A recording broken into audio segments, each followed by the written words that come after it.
Testing. Oh, we got a mic, and it. Okay. Seeing as how it's 6 o'clock, the Linn County Supervisor will reconvene their meeting from this morning. I'm Supervisor Louis Zumbaugh, District 3. I have Ben Rogers, Supervisor over here, and Becky Shoup, Deputy Auditor, who will be taking minutes.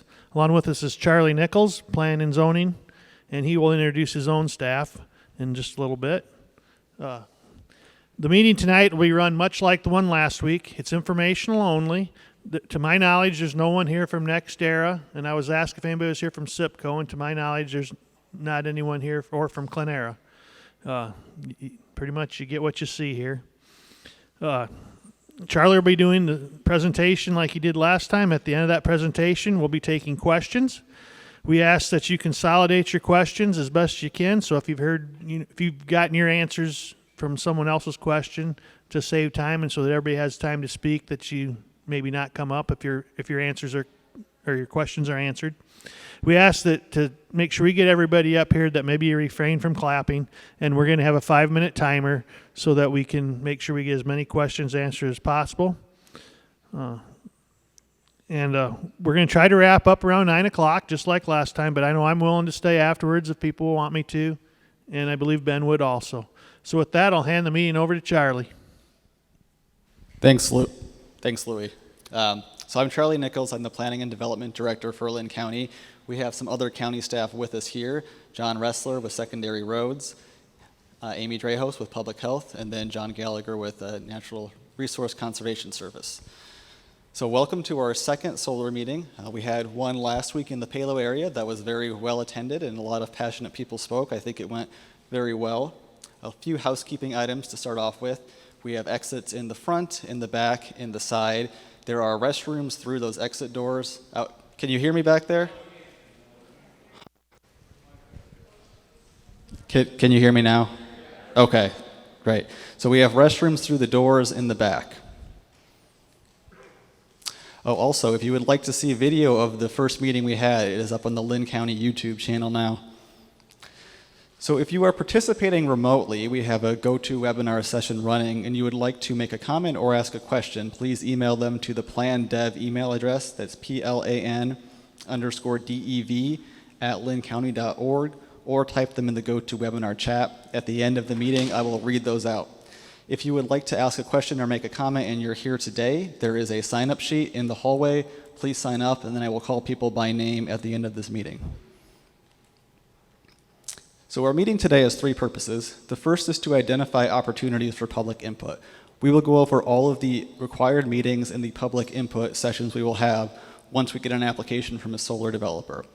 Our second purpose is to provide education on applications and the process for utility scale solar project. We will go over the criteria we use to develop solar project applications. And finally, we will answer general questions on solar. I do want to emphasize these are general questions on solar. We have not received an application yet for any solar projects. We don't know specifics on projects, so we can't answer specific questions. I know that's frustrating for a lot of you who have questions that are specific to projects that might be proposed or planned near the community you live in. I promise there will be opportunities to ask specific questions on these projects once they apply. There will be multiple meetings and multiple chances to voice those questions.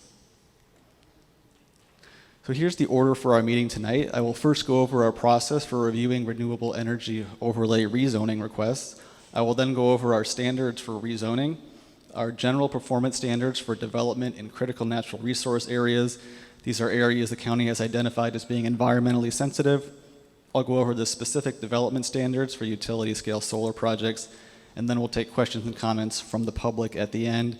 I do have a few frequently asked questions I will go over before opening it up for general question and comment. So first off, how does Linn County permit utility scale solar projects? Any developer looking to do one of these projects needs to apply to rezone their project area with an overlay zone called a renewable energy overlay zoning district. This is just for property in the project area. If you live near it but you are not in the project, your property would not be in that rezoning application. I also added a second bullet point in here from our last meeting. There were a lot of questions on when we changed our code to require a rezoning. We changed our code in 2020 from a conditional use permit. We used to require conditional use permits for utility scale solar and wind projects, but we changed this to a rezoning process for a couple reasons. One, when this was a conditional use permit, they were approved by the Board of Adjustment. They are an appointed board. By changing it to a rezoning, they now get voted on by the Board of Supervisors, their elected officials. County staff felt it was more appropriate to put the decision-making power for projects of this scope in elected officials' hands. And second, by changing it from a conditional use permit to a rezoning, there are now more required public meetings. The process is longer. There are more opportunities for public input. But what is an overlay zone? An overlay zone is applied over one or more existing zoning district. It does not change the base zoning district. So if your zoning is agricultural and you have an overlay zone applied, your zoning would be agricultural with a renewable energy overlay. And the purpose of these zones is to establish additional and stricter standards for specific uses. In this case, that use is utility scale solar. Uses allowed in the underlying zoning district are still allowed. So if you were farming or you had a home in the project area and your property was rezoned, you would still be allowed to use it in the manner you did before. And finally, zoning does not affect tax rates. That's a pretty common question we get. The use of the property affects the tax rates, and the zoning determines how you can use the property, but a change in zoning itself will not affect tax rates. So here is the process for review once we get a rezoning request, and I apologize, it's been cut off a bit there. But first off, we need to receive an application from a solar developer. We don't know when that will happen. It could be tomorrow, it could be next week, it could be 2 months from now, or they could just decide they don't want to do it anymore and never submit an application. Once we do get that application, the following month on the first Thursday, we will hold a technical review committee meeting. And this is a meeting where all involved county departments, such as planning and development, secondary roads, public health, and NRCS, sit down with the applicant, go over their submittal documents, ask questions. This meeting is open to the public, but it is not a public meeting where the public can speak and ask questions. This is simply for the staff to ask questions of the applicant and the applicant to ask questions of the staff. Now, after this technical review committee meeting, depending on where this project is located, it might go to a city council meeting. So for instance, in the Palo area, Palo has a strategic growth plan where any rezoning within 2 miles of their city boundaries needs to be commented on by the city council. Coggin does not have that, but there are other cities in the area which do have those strategic growth plans. So it is possible if a rezoning is applied for within 2 miles that the city council of that city would need to comment on it before it can move on to the next stage, which is the Planning and Zoning Commission for Linn County. And this happens on the third Monday of the month following an application. The Planning and Zoning Commission does not have final approval authority. They will review the project, review the standards for approval and the county comprehensive plan, and then make a recommendation to the Board of Supervisors on whether or not they think it meets those standards for approval and the intent of the comprehensive plan. And finally, after that, it moves on to the Board of Supervisors. All rezonings require 3 readings, so that means that we'll have to go through at least 3 Board of Supervisors meetings. The first would be on the second Monday following the Planning and Zoning Commission meeting. The second would be on the Wednesday of that week, and then the third and final meeting would be on the Wednesday of the following week, and a final vote is taken at the third and final reading. The Board of Supervisors does have the final say for the county. I would note, though, that the Iowa Utilities Board also has to approve any utility projects. So those 2 processes are separate, the Utilities Board process and the county process. Now this flow chart is on the handout on the table in the hall, so you don't have to memorize this. Take a handout. I believe it's also on our Planning and Development website. This is our 2021 meeting schedule. Again, you don't have to memorize this. It is on our Planning and Development website on Linn County. But it would give you an idea of if we are to receive an application by a certain date, when the first set of meetings would be. So for example, if we received an application today, June 2nd, the earliest that it could go to Planning and Zoning Commission would be July 19th. That's the green square in July. And then the earliest it could go to the Board of Supervisors would be August 2nd. And then it would be August 2nd, 4th, and 11th for those 3 readings. And this is assuming a fast process where there's no, it doesn't take staff an extra month to review any documents, and there's no extra meetings with tabling to ask for more information, which is probably optimistic. It might actually take longer than that 2-month process to get through these applications. So staff is planning, once a application from a solar developer is received, we'll make a project-specific web page on the Linn County website. We will put all the documents we receive from the solar developer on that web page, and then we will keep the status of the project updated on that as well. We'll do a news release once we receive that, so we'll get that information out there as soon as we receive a solar application. So now we'll go over the rezoning standards for review. The first is not detrimental to existing agricultural uses. Now obviously a solar farm is going to take land out of agricultural production. These projects are not permanent, they last 25 to 30 years, so we also look at what kind of ground cover do they plant under the panels, are they improving soil health over the life of the project, and are they actually improving the overall productive capacity of the land moving into the future. The second standard we use is the proposed development will not degrade significant environmental, ecological, or natural resources. So here we'd be looking at, are they proposing constructing any panels in environmentally sensitive areas? Do they want to build in floodplains? Are they going to impact natural habitat? That kind of stuff. Our third and fourth rezoning standard go together. They both involve our comprehensive plan. So the third one is achieves densities and uses as designated in the comprehensive plan. The fourth is the proposed development is consistent with the goals, objectives, and strategies of the comprehensive plan. So you might ask, what are those strategies and goals of the comprehensive plan? The comprehensive plan is on our website. Anyone can access it and download it and go over it in as much detail as you want, but it's organized into 7 basic elements, which are alternative and renewable energy, resource protection, sustainable development, transportation, economic development and employment opportunities, hazard planning, and livable communities. And each element has goals and objectives that go along with it. So every application is evaluated based on the 7 elements and whether or not it advances them or detracts from them. Now I mentioned critical natural resource standards for review. We have a zoning district in the county called Critical Natural Resources, and it is over land where environmentally sensitive areas have been identified. These could be floodplains, wetlands, unique natural areas, or historical areas. There is some in the Coggin area, so I wanted to go over these development standards here. And it's the green on the map. That's the critical natural resource area.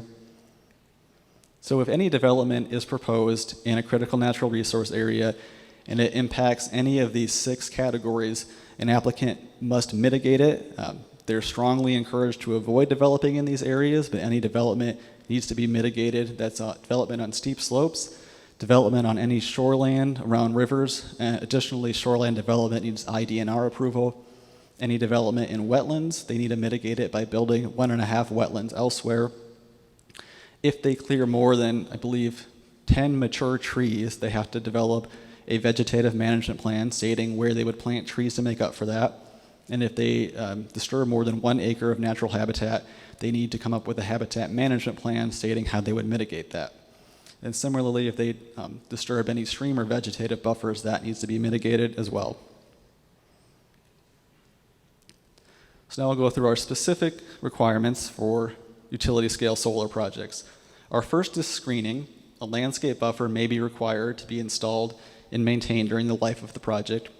Landscape buffers are pretty commonly used to screen residential uses from more intense uses, and they can help offset or mitigate the impact of any bad visuals on residences. Our second specific requirement is setbacks. Setbacks for all structures, including solar arrays, must adhere to the minimum principal setbacks for the zoning district where the project is located. Our agricultural setback is 50 feet. And I think most of this project is talking about going in agricultural areas. Those setbacks can be increased by the Board of Supervisors. If they would like to set them at 100 feet, they can. If they would like to set them at 200 feet, they can. Setbacks are a good tool to mitigate any noise coming from inverters. You can require them to be placed back so far that by the time you get to the property line, that noise can be at a background sound level. We'll also require a grading plan to be submitted that includes any proposed changes to the landscape of the site. We require glare minimization studies to be done, and that all panels be constructed to minimize glare or reflection onto adjacent properties and adjacent roadways, and must not interfere with traffic, including air traffic. Utility scale solar installations are considered maximum damage potential structures and facilities for floodplain regulations. This means that solar panels and their associated structures cannot be built within the floodplain. If a developer would like to build in the floodplain, they would need a variance from the Iowa Department of Natural Resources. A security fence is also required around the exterior of any solar project. This is a federal requirement. The federal government requires all utilities to be fenced. We'll require an operation and maintenance plan, and this is not just for the construction of the project, but also for the lifetime of the project.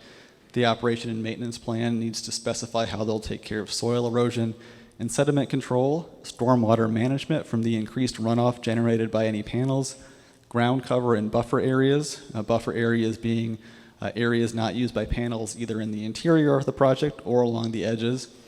They would need to specify what kind of cleaning chemicals and solvents they would use for the project, and then they would also need to submit a schedule of when they're going to maintain and repair and replace different parts of the facility. We also added code in about avoidance and mitigation of damage to public infrastructure, mainly roads and drainage systems. So an applicant, as a condition of approval, if they do get approved, would need to conduct an existing road condition survey, where basically they go over any roads that would be used by traffic bringing in workers or components to the project. They would need to specify what condition those roads are in, and then if over the life of the project those roads were damaged, the applicant would need to fix those roads. And likewise with drainage systems like culverts, if those are damaged, those would need to be repaired by the applicant as well. That's more of an issue for wind developments, but is also something we've seen for solar developments. And finally, we require a decommissioning and site reclamation plan. This is a plan describing the anticipated life of the project, the decommissioning method that would be used, and this is taking the project down, how they would recycle all the components of the project. I know that's a large concern of many people. How they will restore the site to its pre-construction state, and then a cost estimate for what all that would cost. And they must also demonstrate a method for ensuring that the cost for decommissioning is available, and that cost needs to be adjusted over the life of the project for inflation. Now, we've seen communities use decommissioning bonds to ensure the funds are available. The 750-acre solar farm done by Clenera and Wapello uses a decommissioning bond. And this is something that would need to be reviewed on a yearly or semi-yearly basis to make sure it is still accounting for all the costs of decommissioning. But it is something that, in the event of a solar developer going bankrupt or walking away, the county would be able to cash that bond and go through the decommissioning process themselves. A component of that decommissioning plan is restoration activities. To decommission it, the site must be restored to pre-construction surface grade and soil profile. All structures, equipment, and graveled areas would need to be removed, and then the area would need to be revegetated and the soil restored as well. So now I'll get into general questions. I have a few questions that we have received. These are frequently asked questions. We'll go over those first, and then I'll start calling off names of people who signed up in the back to ask questions or make comments. So the first question that we get a lot is, how are solar projects taxed? So the county does not set the tax for solar projects. This has been preempted by the state of Iowa. They consider them a utility, so they tax them like a utility, and they have two separate taxes. The first is, it's a 0.03 cents per 1,000 acres of assessed value. That includes the land and the panels and the land under the panels. That goes straight to the state, and the state keeps that. The second tax is 0.006 cents per kilowatt hour generated. That goes to the state, but then comes back to the local taxing jurisdictions, such as the county and the school district. Second question, do incorporated cities and Linn County get a say in solar project applications near their borders? The answer to that is it depends. So some cities in the county have worked with the county to develop a strategic growth plan, also called the 2080 or intergovernmental agreement, where they specified if there is a rezoning within 2 miles of our borders, we want to have comment on that, we want to be able to provide input. Some cities have that, some don't. Palo has that, Springville and Bertram have it, Coggan does not. If Coggan was interested in doing a strategic growth plan, that is something they could work with the county and the local council of governments on. Third, can the community propose additional recommendations for solar project? The answer to that is absolutely. So when the Board of Supervisors hears applications for rezonings, they can put conditions on projects based on concerns they hear. So if there is a concern that's brought up that the supervisors feel is pressing and valid, they could require a specific condition of any project to address that concern. Next question is from my colleague John Gallagher with NRCS. What steps is the county taking to review the comprehensive impact on soil and water quality, water runoff, and wildlife? All right. We'll be reviewing this site like we would review other projects that come in front of the county for review. We typically look at the soil and water resources from a standpoint of drainage, soil types, and other unique features that might be found on an application area, and then we'll be evaluating those on a site-by-site basis and potentially having various conditions put on an application to meet some of the concerns that might be addressed, whether they be surface drainage, subsurface drainage, steep slopes, and that sort of thing.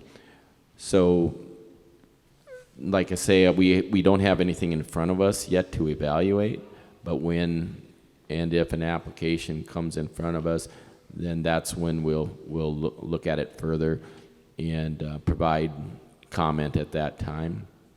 Water runoff kind of goes hand in hand with the soil resource. Obviously, if we can maintain a properly functioning soil profile, the hope is we're improving the state of the water that would potentially run off the site. Wildlife, as we look at wildlife, we're going to, of course, ask that they evaluate the site so that they're in compliance with the threatened and endangered species that may be affected, whether that be state listed species or federally listed species, along with the habitat that is associated with the threatened and endangered species. We'll rely and to a certain extent defer to the Iowa Department of Natural Resources when it comes to the impact or the potential impact on wildlife for these particular sites, and ask that they work in concert with Iowa DNR to do any environmental reviews or environmental impact studies that may be required.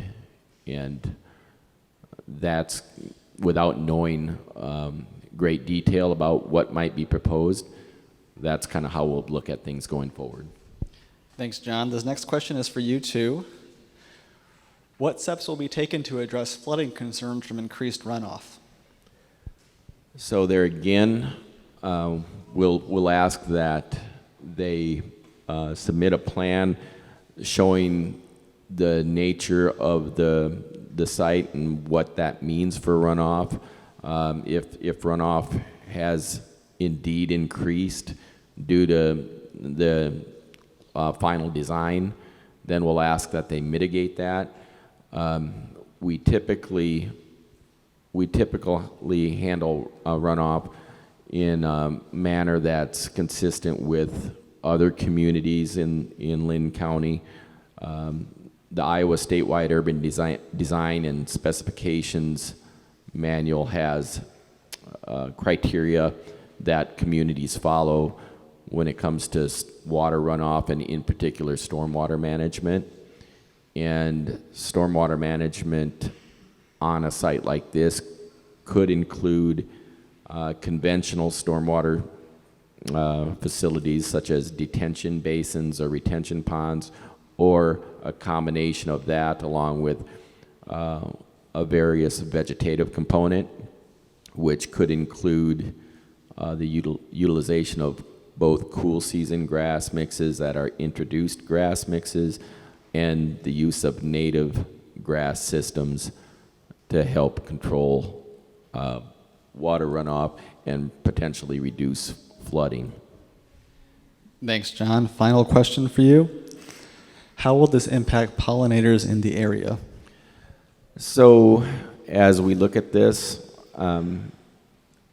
it really, again, depends on what will be submitted. It could have a net positive on pollinators when it's all said and done, depending on the areas that the facilities would be proposed on. If you're looking at a typical farm field, that might be comprised of corn and soybeans in a rotation. If that is the case, then what we would like to do is work with the applicant to plan a vegetative matrix that would include the use of various pollinator species to coincide potentially with some of the natives, or I should say the introduced species that they might want to have on a component or a portion of their project.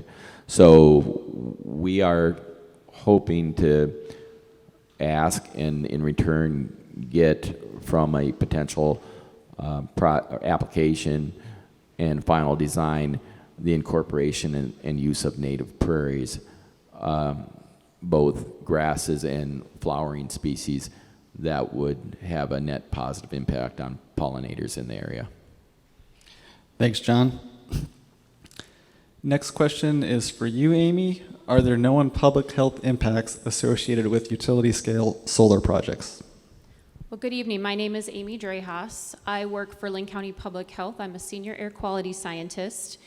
So when we consider the impacts of public health from solar energy, from an air quality perspective, we actually see that solar energy reduce, and I will speak in general terms because, again, as we've mentioned, there's no proposed project. So when I consider this, we look at how fossil fuel emissions would be reduced if you are instead using solar energy.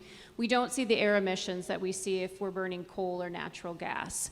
So from a perspective from public health, we want to see a reduction in air pollution just in general. That's our goal and our mission day to day.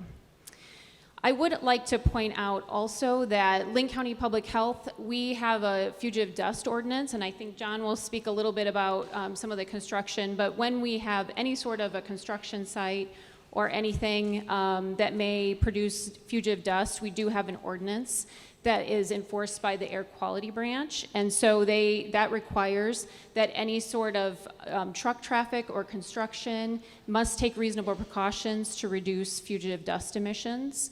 That could include, putting water and other dust control methods down on the roads. If large trucks are bringing earth from the tire treads onto a paved road, they're required to clean that as well. So I just wanted to mention that because that I know that we talk a little bit about construction requirements and things like that. And I will end there. Thanks, Amy. So this next question is for John Ressler. Who is responsible for maintaining the roads around a solar project? Good evening. As Charlie mentioned, my name is John Ressler. I'm an assistant engineer with the Secondary Road Department. Charlie touched on this a little bit early on in his presentation, but as far as the maintenance of the road, we look at every development that impacts the road network within the county, not just a solar farm. We would do that for any development. And if they have an impact, they need to participate in the maintenance and the upkeep of the roadway. So we look at the development often in two phases, where the first phase, we look at the construction, the amount of the project that I'm sorry. Okay, there we go. I'm sorry. That's much better. So we will look at a road in two phases. The first phase being the construction. We look at the type of traffic that will generate, that the development will generate, and the amount of traffic that will generate. And then we determine the level of participation needed to maintain the road network. So oftentimes in a project like this, you would see a lot, potentially a lot more impact during the construction phase, a lot of heavy trucks, a lot of construction equipment, and potentially even more personnel in the construction phase with more vehicle volume. So if they're creating a problem on any road, whether that is a rock road, a paved road, they would be required to help maintain that road. And so, certainly on a rock road situation, if we have a dry period where they're generating dust, they would need to contribute to the dust control efforts. And that could be, they may have a water truck on site. It could be calcium chloride. It could be some oil-based, something like that. So we would definitely work with the developers on that and have requirements for that, for the maintenance. And then, as Charlie had mentioned early on, we would also basically do an analysis of the road network, the conditions before the construction and the conditions after the construction. And then we would have a documentation trail showing what damages they may have caused, and they would be required to mitigate those damages. Thanks, John. This next question is along the same lines. How will the county ensure the quality of roads impacted by travel from a solar project? So again, that's something I've kind of already mentioned. We would do a before and after analysis to document the conditions of those roads. We would have requirements. We have what we call a road agreement that the developer has to, that they have to sign and record. It lays out their requirements on what they have to do to maintain the road. And with our documentation, we would use that and require any upkeep of the road based on that road agreement. Thank you. Thanks, John. Okay, our final question before we open it up is how will the county ensure that was our last question. How will the county ensure the project is being constructed according to approved plans? So the answer to that is frequent inspections. We have 4 building inspectors in the Planning and Development Department. They'll submit plans showing how they're going to lay their project out, how they're going to construct the panels, and then the inspectors will be on there, at least weekly, if not daily, to make sure that the panels are going up and the project is being constructed the way they lay it out in their plans, assuming that they get approved and move forward with that. All right, we're now going to open this for general questions and comments. I have a list of people in the room who would like to speak, and I will call you off one by one. We are going to try and stick to our 5-minute per speaker limit. We'll have a 5-minute counter up on the screen, so just please be mindful of that so we can try and get through everyone in the room. After we have the speakers from the room, I will go over the questions and comments we've received from our GoToWebinar chat or email.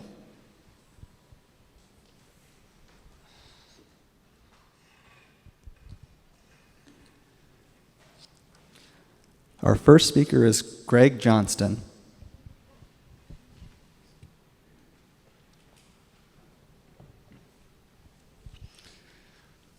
From Midway Road in Marion.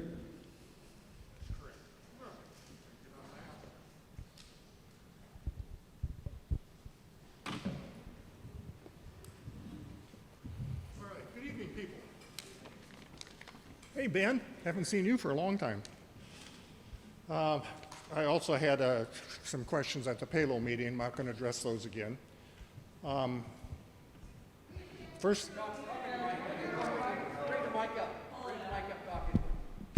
can you hear me? A little bit closer. Can you hear me? Yeah. Gotta bend over. Okay. What would be the procedure? This would be a general question for you folks. What would be a procedure to get a referendum on the ballot to outlaw solar in Linn County? I'll take a stab at that. So the question was, what would be the procedure to get a referendum on the ballot to outlaw solar? I'm not sure how to get a referendum on the ballot, but the Board of Supervisors can choose to change the code on solar Linn County in general is supportive of alternative and renewable energy as outlined in the comprehensive plan. I think that a more effective method for protesting a specific project would be to attend those meetings rather than trying to change the solar ordinance for the entire county.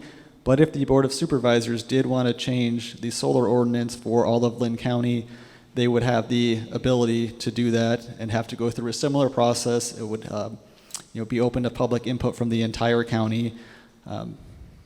So I hope that helps answer it. Not really, no. I would assume, I was involved in the referendum when we did where we got the bond approval and the 74% approval. And there was a process where that got on the ballot. So I assume there's a process where that gets on, you could get something else on the ballot as well. We do have someone from the auditor's office here, although she doesn't work in elections. I know that with the bond referendum, there may be a petition requirement to call for a referendum. Referendums can be called only several specific dates throughout the year, and I don't know on an issue like this, like a lot of referendums require not just 50% approval, but 60% approval. Sure. And the flip side to a referendum is that it gets support, Right. that it doesn't get defeated. Yeah. I think what Charlie was saying is that there's a much easier process. Right. I understand the rest of it. Okay. So, Greg, why don't I research that? I have your email address, Okay. and certainly I'll confirm that with you in private, and I will find out the exact process for you. Okay, appreciate that. Yep. Then also in this approval process, assuming you get an application, is the character of the company that's making the request, is the character of that company taken into consideration? So the question was, is the character of the company taken into consideration if we get an application? We don't have any specific standard for approval that says, is the character of the company reputable? I'm sure that there's many companies in and around the area who go through our process that you could argue, or that at least concerned neighbors could argue there could be some concerns about. The Board of Supervisors can take any consideration they want into account when it goes to them, but as for the specific county standards, we do not have a standard that addresses character. Okay, as an example, oftentimes it is said that the best predictor of future behavior is previous behavior. That's in people and in organizations. And Next Era, as an example, has been fined $36,929,618 in fines since 2000 for violations, including environmental violations, worker safety violations, among others. So that's not a very good track record. And this information is available on the website, Violation Tracker, it's there. And they also have a problem with nuclear management. And here we are managing Duane Arnold, and that's spent fuel, which is a huge issue. How much time I got? So who's monitoring? I mean, the feds are monitoring Duane Arnold to some extent, I assume. But who's watching the watchers is always a consideration, And especially with Next Era's reputation in the industry, that's to me, because I live downwind of that place. I live straight east of it. And then the last issue I have is solar panel recycling, and you touched on that as part of your thing. And among all the other things that solar panels contain are lead, cadmium, and chromium. We're talking about carcinogenic materials and also genotoxic. Do you know what that means? You ingest that stuff in its minute levels, and that immediately affects your genes. It's not a generational thing, it's right now. So you can have gene mutations going forward. Very serious problem. And what would have happened to a solar farm last summer in the derecho? All those panels would have been busted up and on the ground, and all that hazard material would have been laying on the ground. So, something to think about. Thank you, and I look forward to hearing from you.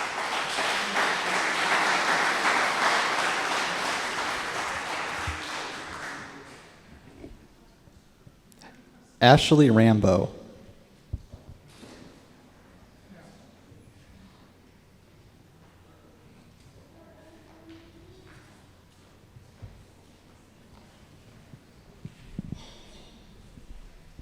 Hi. So I'm Ashley Rambo, and I am speaking on behalf of my family. So I have my husband Ryan, and I've got Reese, Aiden, Austin, and Reed with me. And we know you have a lot of things to take into consideration, and tonight we'd like you to consider our story. My husband and I both grew up in the country, and we come from generations of Iowa farming families. When we started to have children, we knew we wanted to raise them in the country as well. We had a dream of living a different way of life, and we wanted to instill Midwestern values of hard work and responsibility by having these guys participate in caring for the land and the animals. We wanted an outdoor space where they could roam and explore with wonder and curiosity, and where they could play outside from sunup to sundown and not come in until they're covered in head to toe with dirt, which they probably are now. 5 years ago, after many years of searching, we finally purchased our dream property in the country. We own 2 buildable lots, which totals around 8 acres, which is something like a unicorn in our area. Our property sits on a hilltop and is surrounded by timber, rolling pastures, and fields. We have wonderful neighbors who have kindly opened their homes and land to our family. It is beautiful country and a way of life that is very difficult to replicate these days. We consider ourselves blessed as we currently are living out our dream, raising these guys, 6 goats, 20 plus chickens, a turkey named Steve, and our Great Pyrenees named Thor. On our little hobby farm, we dream of raising our boys on this land and one day passing it on to them so they too can raise their families with similar values and lifestyles. You know, we've had multiple offers on our other piece of land, and for us right now, it's not about the money, it's about planting this future generation. Making this dream a reality was a long and challenging journey. It is very difficult to find land in the country due to the protective measures put in place by the county. Not just anyone can section off a piece of land to sell, and not just any piece of land can be built on. I was told these measures were put in place to preserve Iowa's farmland, and considering Iowa's national and global impact in farming, this makes sense to me. Our home is our happy place. After a crazy day, a walk around the property calms my soul. We purchased our land knowing it was an agricultural and residential area, not in the middle of an industrial zone. We never imagined the land we loved could be surrounded by an industrial solar site. We feel stuck, stressed, and afraid. Who would want to buy our property and be surrounded by that? Who would want to live through years of construction noise and traffic? We don't want to leave, but this is not the life we've worked hard to build. The potential of the zoning modification will not only impact our property value, but it will significantly impact our quality of life. It stands to disrupt the very values and dreams that drove us to the country in the first place, and the thought of it is completely devastating. Our story is not unique. We believe we speak on behalf of the many people who choose to live in rural areas. While considering applications, contracts, facts, and figures, we ask you to consider the heart too. There are at least 2,500 individual landowners in the original project area, per my certified letter from NextEra. We encourage you to visit each of us and our properties. I mean it. Come and see us. See for yourself what they're trying to destroy. Each piece of land is unique and should be considered individually, not in one general swoop. Like many of our neighbors, we are a busy and hardworking family. We don't have millions of dollars, resources, or time to fight giants like NextEra. To be clear, we support renewable energy. However, we need to make sure it is responsibly done, and we need to consider all of the direct and indirect costs associated with it. Placing industrial solar farms in agricultural and residential areas is not responsible. The cost to our family, our state, and our nation will be significant. We implore you to take a strong position protecting families like us protecting our dreams, our land, our wildlife, before one day the very land and Midwestern values that make our great state special are gone. Please do come and visit us. Thank you for your time.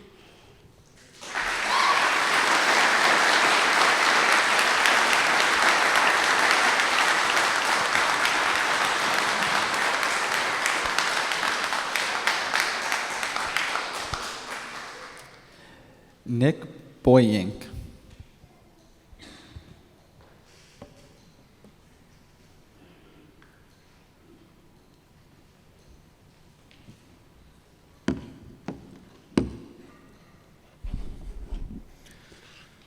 Thank you, Director Nichols, Supervisor Zumba, Rogers, for hosting this tonight and last week.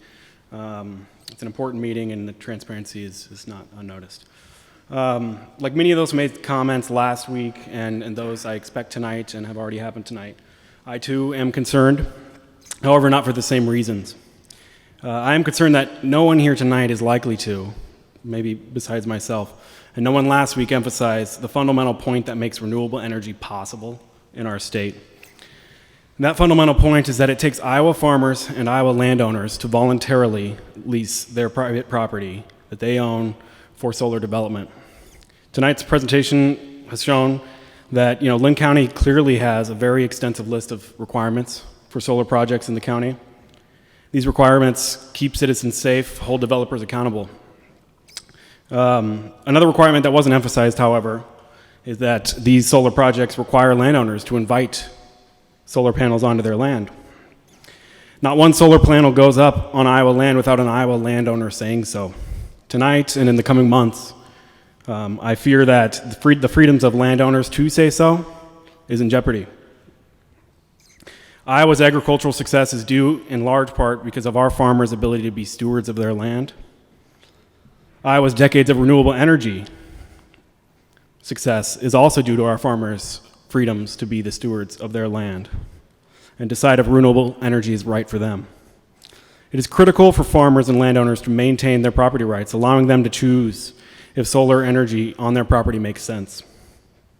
There are thousands of landowners across the state that are participating landowners in developed projects, and many in Linn County that have been approached and are expecting developments to be a lifeline for their agricultural sake and reliability in uncertain markets. The solar industry employs nearly 1,000 people in the state. It also supports a large manufacturing supply chain in Iowa with more than 50 manufacturing, installation, development companies currently working in the industry in the state.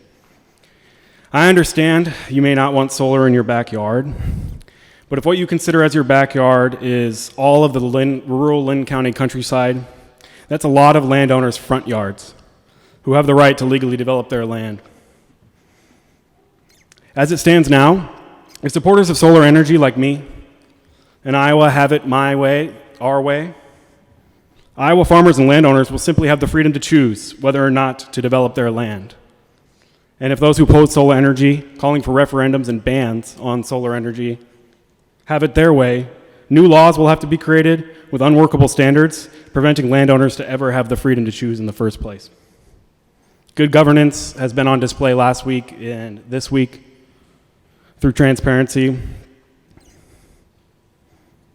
I urge you to consider the rights of the private landowners that I've spoken to and the families that I've spoken to that want to pass down their land to the others, but after they develop it, for the energy future of Iowa. Our farmers have led the way with innovation to feed the country. And it's innovation, not regulation, that will help them lead the way toward powering the country for generations to come. Thank you for your time.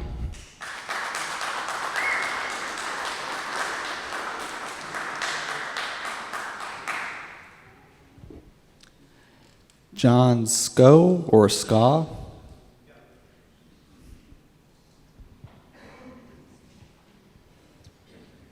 So my name is John Scow. I'm a resident of Benton County for about 21 years. And I'm looking at you guys, but I'm also talking to you guys. This is more of an informational piece for everybody, okay? So the same project is proposed in Benton County, around Atkins. So it would encompass Atkins. So I'm here tonight to answer many questions and concerns that came up from last week's presentation. I hope this stirs more questions and public dialogue. If you're a Linn County or Benton County resident, a landowner, or a county supervisor, I urge you to do the research on industrial utility scale solar systems. I'm not here to discount solar applications. I drove by numerous farms on the way here. They had, 50, 100, 200 panels on their farm to operate their farm. I thought that's pretty cool. I do believe it has its place. If I had an acreage or a farm, I think it'd be a great idea to supplement the electrical power. So the questions and statements that I'm going to be talking about are solely based on large-scale utility solar farms requiring multiple square miles of prime farmland.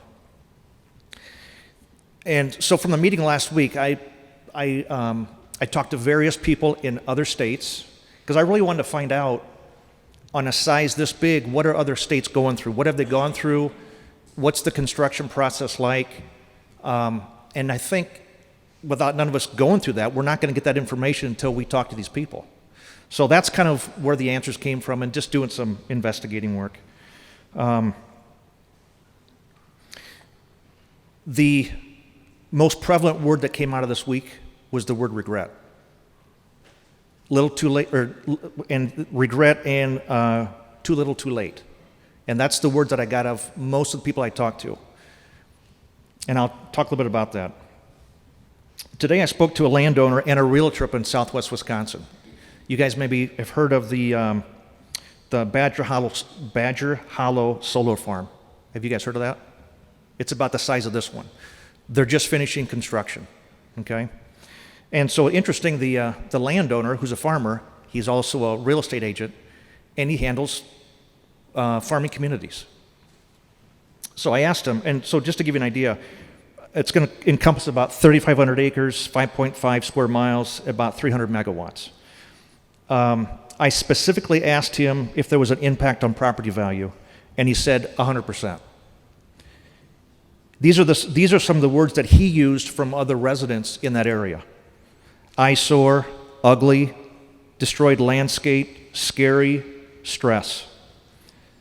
The locals regret that they didn't realize until it was too late that their landscape had changed. So, unlike us having this opportunity to talk about it, they never had that opportunity. So this is a good thing that we're doing this. Another real estate agent I spoke to in Lapeer, Michigan this morning stated that there's a term that they use, if there's any real estate people in here, external obsolescence. I don't know, that was a new term for me. And what that is, it's a form of depreciation caused by factors not on their property itself, such as environmental things, social, economic forces. An example would be a nearby garbage dump that all of a sudden appeared. They had no control over it. But what it does is it diminishes their property value, okay? So I just looked up some average, and this was, again, there's so much information that's out there. You got to kind of pick and choose what you're looking at. And I just read a recent article up in Kingston, Rhode Island. It said a study of the impact of utility scale solar power installations on nearby housing prices, and this is by the University of Rhode Island economists, found that, and this is an average, that the average house price within a mile of Rhode Island or Massachusetts solar array declined by an average of, about $6,000. Now, that's as of today. They say, they don't know what the 20-year effect is going to be. That's just as of right now. Here's a list of counties and cities who have put on halt to solar farms around the country: Ohio, Indiana, Nebraska, San Bernardino, California, Napa Valley, California, Henry County, Indiana, Oregon. I did want to mention real quick, and I'm thankful for Greg back here. He mentioned the character and the importance of the standards of a company that you might be dealing with. And interesting, I found the same information. Over the last 20 years, they've been fined $36 million, and they're finding people, and people are finding them. We're talking civil lawsuits, county lawsuits, or against county supervisors. It goes on and on. So it's something to take a look at. I do suggest that we take a look at standards for these people. Did want to mention one more thing, and that's, it is brought up on occasion, the toxicity that's in panels. And when panels operate normally, they're fine, okay? It's when we have a hailstorm, a tornado, straight line winds, that's what causes the damage. And that's what causes the hazards for us as humans and animals. Somebody mentioned the derecho would have caused damage. I don't know. But I can tell you this, I do have in 2015, there was a tornado in Florida that ruined 200,000 solar panels. The glass just went everywhere, and the glass was mixed with the toxicity that got mixed in with the dirt and the rock. And when they went to the landfill to dispose of it, it failed the hazardous waste test. So that kind of stuff can happen. And you think, okay, well, how many tornadoes do we get in Iowa a year? Probably not a lot. It averages about 50. Now, last year we had 57. So we do get them. And all the agents that Greg talked about, especially the cadmium, they're all, cancer-causing agents. So, and he was right about the DNA. I checked that one too. So the DNA, a little bit of the stuff in your body can change your DNA. Again, operating normally, no big deal. It's if a natural disaster happens that we have to worry about. Finally, just I guess this is more focused on the negatives, but that's what we're all most of us are talking about. And it's, the Iowa landscape, property value, the natural disasters that can cause extreme health concerns, loss of Iowa prime farmland, the ecosystem. I know that you were talking about animals and so forth. Have you done any research on what industrial solar farms do to animals? Just curious. Okay. So if you do, which I would recommend that you at least take a look at it, in 2016, the bird kill was about 144,000 in the United States, and that was all types of birds. So when they fly over a solar field, they think it's water. They get close enough to it, and the hottest surface temperature of a solar panel is about 150 degrees. So it can cause damage to anything flying over. So would suggest you consider taking a look at that kind of stuff. Thank you. Appreciate that.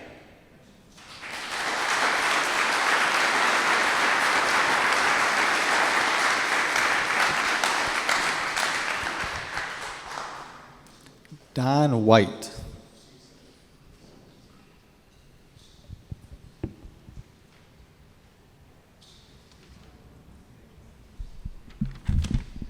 Does this come off?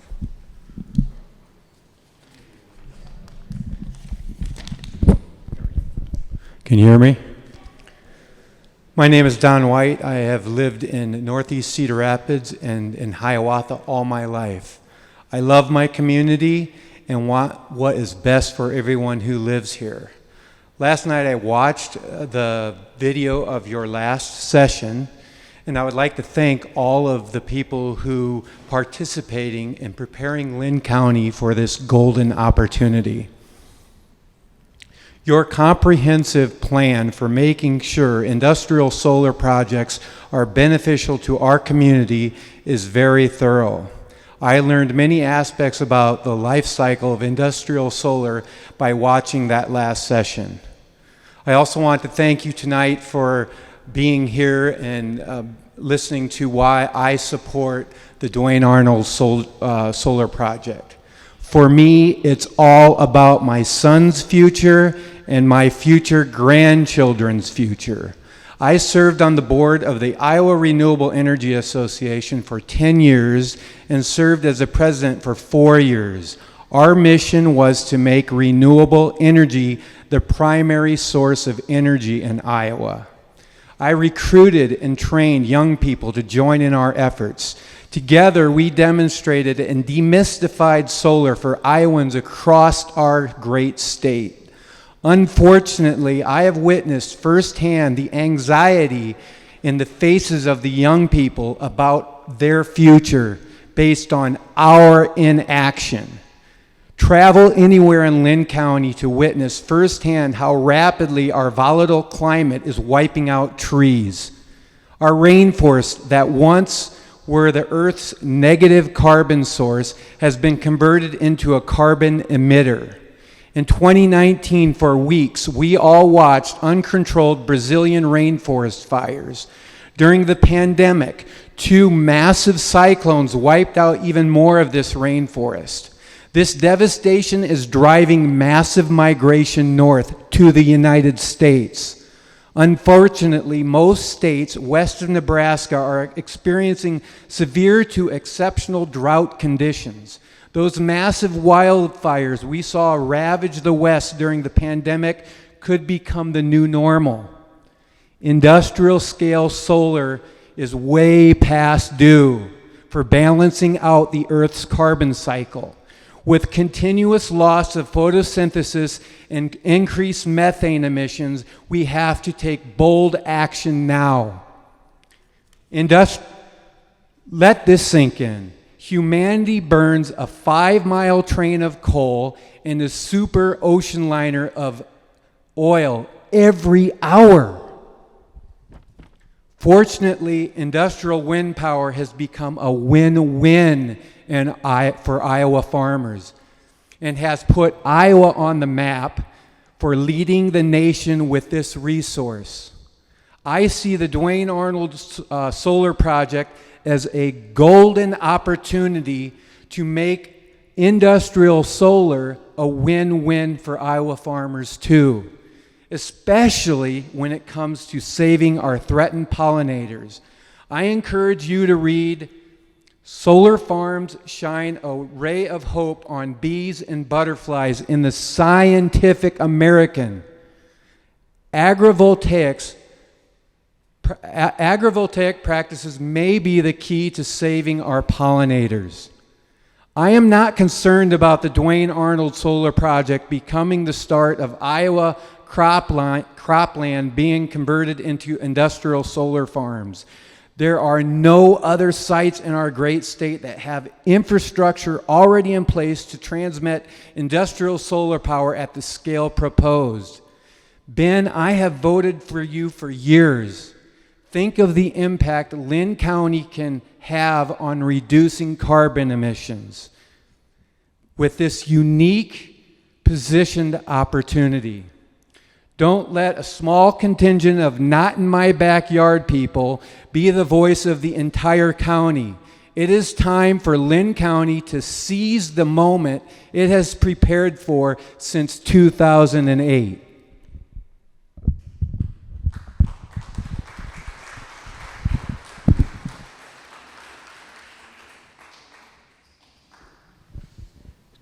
Dorothy Lant.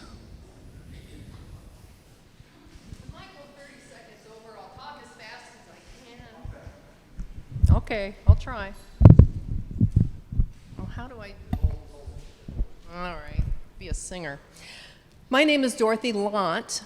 My husband is Don Lant, and our last name is spelled L-A-N-D-T. It's German, and it means land or from the countryside. That's appropriate for this conversation because I'm going to focus on the land. We live on Ross Road in rural Palo.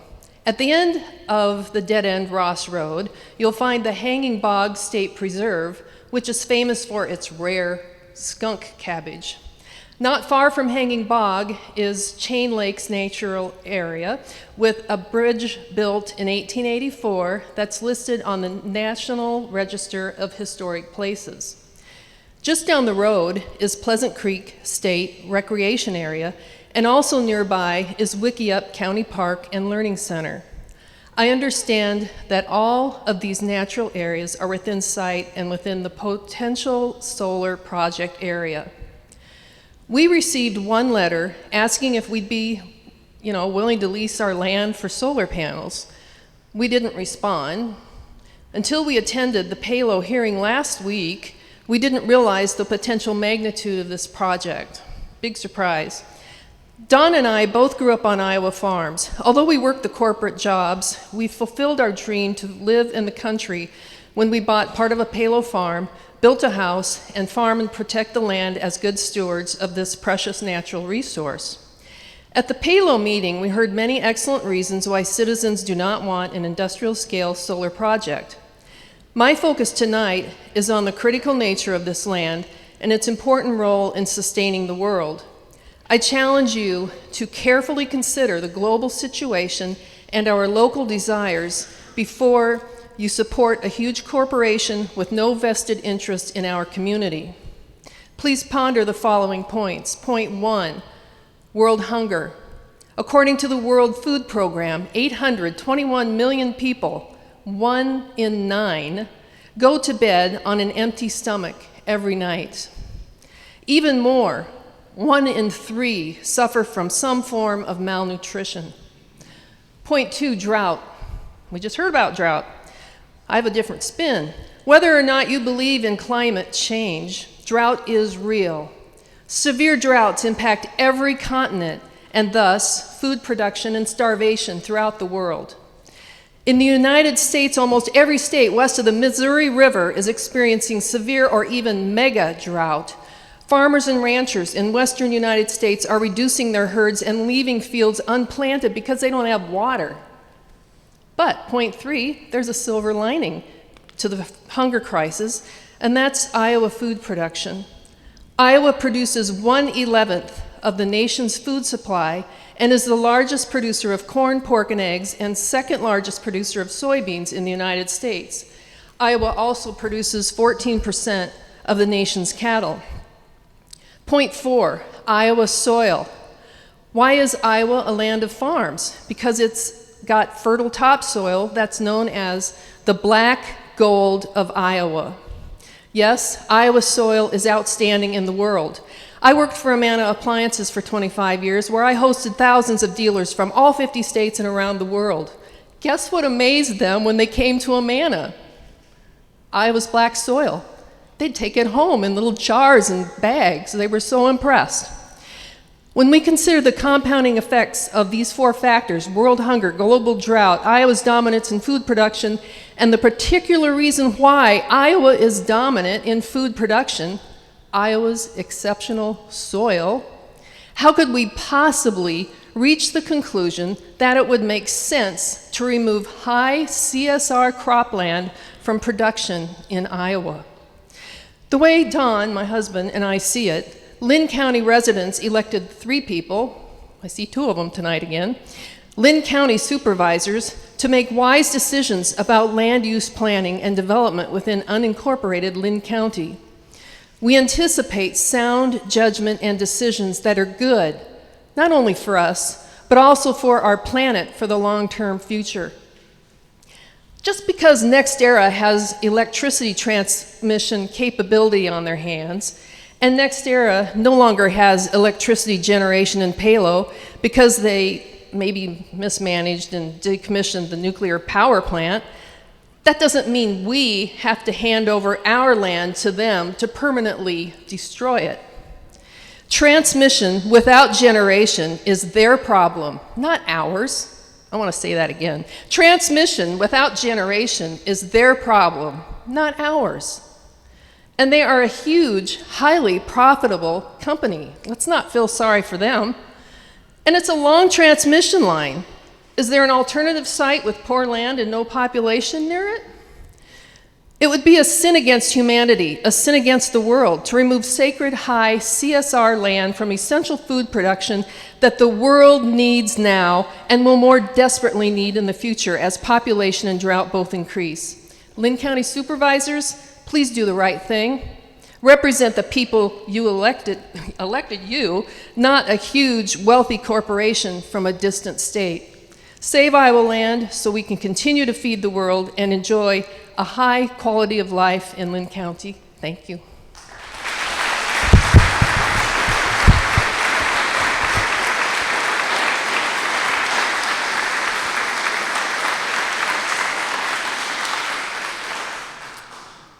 Seth White.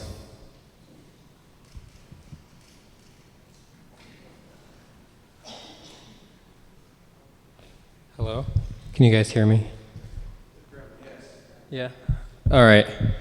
Hi, I'm Seth White. I'm a college student and a landscaper.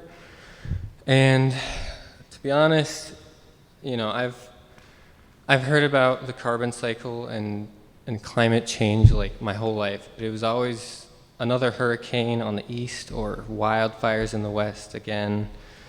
But what do you know, 2020 forced me to change my perspective. You see, the storm last year, it did damage to my home that will maybe never be repaired in my life. Not my house, sorry, the trees, the big, beautiful trees that are old and define all of our homes in Marion and Linn County, and I have never seen such pain. There are trees that I didn't know I missed that have left gaping holes. And I know the solar might not be like the perfect answer, but I've heard that the alternative might be burning coal and contributing to the next storm that could destroy our homes and our history. I mean, these trees are older than like all of us. And I don't know if the solar is perfect, but if burning coal is the alternative, maybe this isn't my home anymore. Thank you.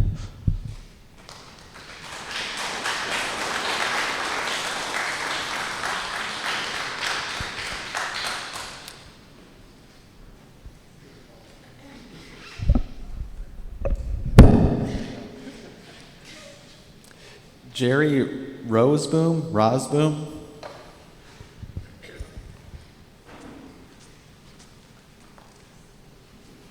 Good evening, and thank you for hosting this. My name is Jerry Roseboom. I've been a Linn County resident for the last 35 years. I've been a practicing physician in Cedar Rapids for 34 years, an OB-GYN, delivered many of your babies, I suspect, in here, or at least my group did. I'm a native Iowan. I grew up in northwest Iowa on a farm, as did my wife for 44 years. So we are farmers at heart. We now have moved out. I retired 1 year ago. We moved out to Center Point into a rural area. And we cherish farmland. As my wife put it, I'll quote her for you, Iowa's greatest and most precious asset is our rich cropland. And it's interesting that my daughter is building a house right next door to my little farm. It took me almost 10 years to get back to just put a house and guarantee that that pasture land, that 8 acres, would stay in pasture land to get through your CSR requirements. It's interesting, I see that you put this overlay stuff and almost quickly will likely forego the CSR of the cropland that we've used for decades around here. And you say that it's because it's not a permanent structure. 40 years is permanent in my lifetime and almost all of your lifetimes as well. And it's permanent in my children's as well. And it will destroy topsoil. You do not replace Iowa topsoil after you've disrupted it for decades, for generations to come. This would never happen in northwest Iowa. I think we cherish our farmland a little more in northwest Iowa than what you do down here. To put a darn windmill, I am a renewable energy advocate. I have solar panels on my fence, but it's judicious use. This is not judicious use of industrial solar energy. Why would you take prime farmland? You have, just for transmission lines, throughout the country, you have land that is not tillable, that is not productive. You can put these farms anywhere. Why are you allowing, and why would you allow them to put this on 3,500 acres? If this was the Amazon forest and you cleared out 3,500 acres, there would be outcries throughout the world. Deforestation. That's what you're doing here, essentially. This is crazy. I mean, I'm for judicious use, but this is nuts. I'm sorry, there's no other way to put this. This is nuts what you guys are proposing here and what they want to do. And by the way, besides that 36 million in fines, have you read the 2020 Business and Human Rights Resource Center Review, Worldwide Study of Renewable Energy and whether they're good stewards? These companies, NextEra is one of the largest. They looked at 16 of the largest renewable energies. You guys need to do your research before you ever approve this. A lot of research, as previous speakers said, in other states as well, and nationally. This is looked at renewable energy and human rights benchmark. They had a score of 0 to 100. Worldwide, the 16 largest companies. You know where NextEra scored? 4. There's only 2 companies lower than them. So, and they got suits left and right around the country against them at this point. And you know why? They are such deep pockets, they could care less whether your regulations, if they violate them, they'll pay the fine. They won't fix it. They'll tie you up in court for years to come. They'll pay the fines.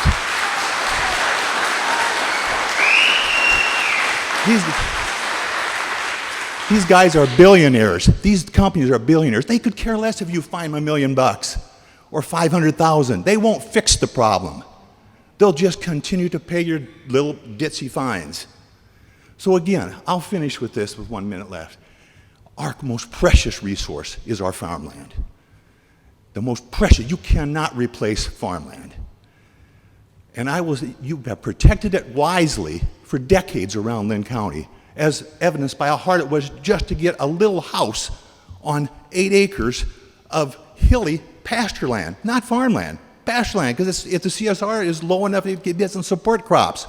But I had to fight for that little house, and rightfully so. We made it so that it would work.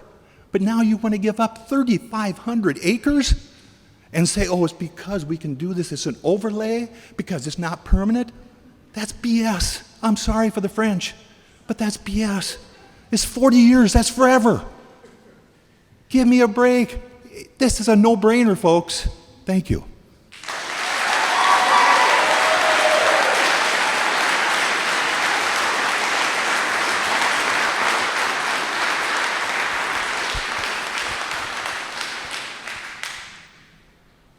Warren McKenna.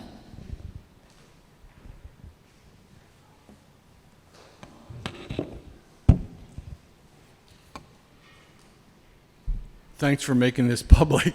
I'm Warren McKenna. I'm a retired utility manager, and we have a house in Linn County. We live in Johnson County. I developed one of the largest solar farms in Iowa in 2011.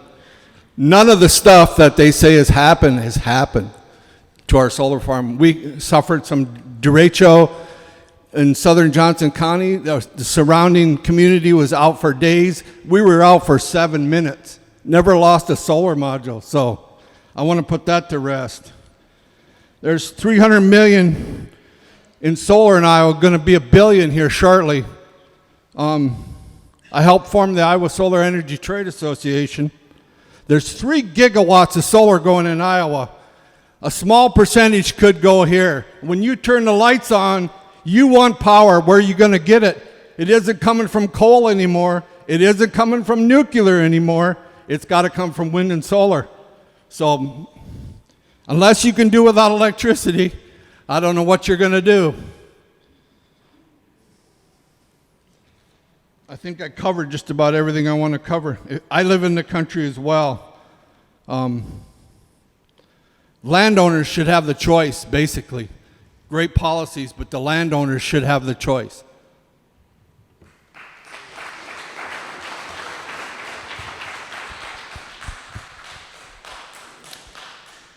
Steve Mason.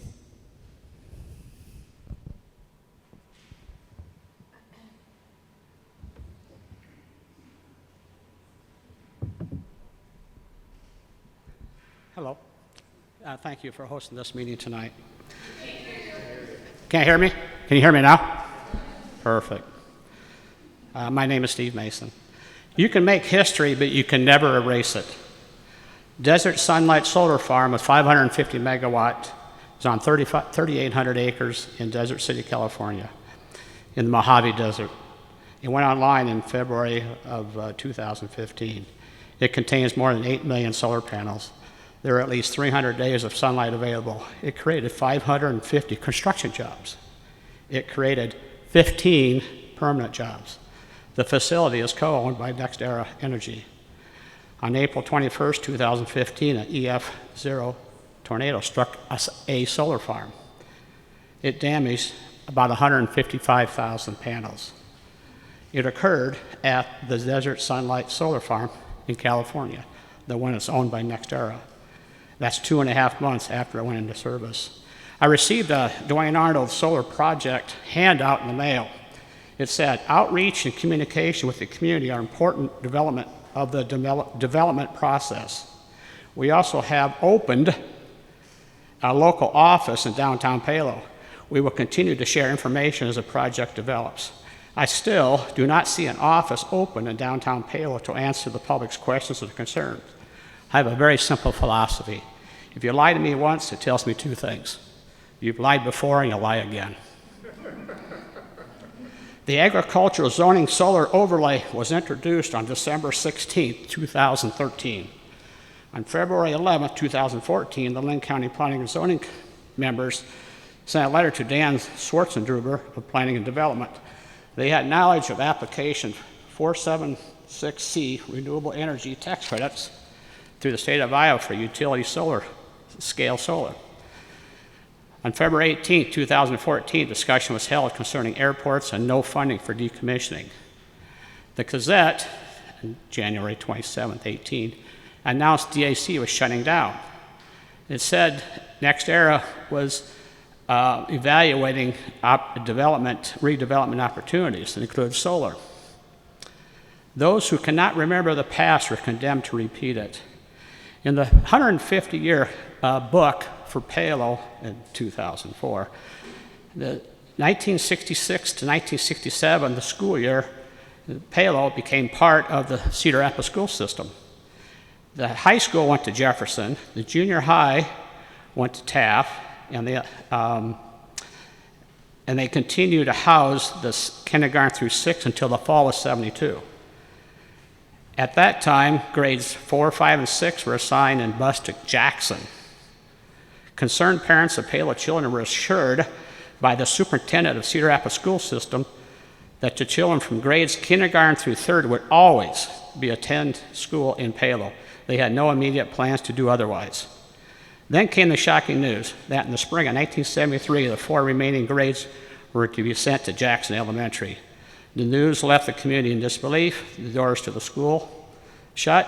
The heart of their community came to an end of an era. And then to add more pain and dismay to Palo, the school board, Cedar Rapids, ordered the red brick building that was built in 1922 to be razed, even though Palo community, town, and county paid for this remarkable building, and they had no say on what happened to it. DAC began construction on May 22nd, 1970. DAC commission date was February 1st, 1975. How long does it take to design a nuclear power plant? Do you think somebody knew about something before 1976? Do you think anyone considered what to do with the high-level radiation waste long-term? Do you think the Cedar Rapids School Board knew of this before the 66-67 school year? Do you think they were interested in the students of Palo or the DAC tax base? Iowa Steel Manufacturing, Farmstead Foods are toxic sites that were cleaned up at the expense of the taxpayer. Since 2016, 7 solar panel manufacturers have gone bankrupt. Do you think they had warranties? These projects are living proof of some of the examples of ills in our society today. Lack of common sense, lack of transparency, lack of openness, lack of empathy for others, greed, disregarding the effects on Mother Nature, public's distrust of government, like Agent Orange, and lack of ethics. I have another philosophy. Figures don't lie, but liars do figure.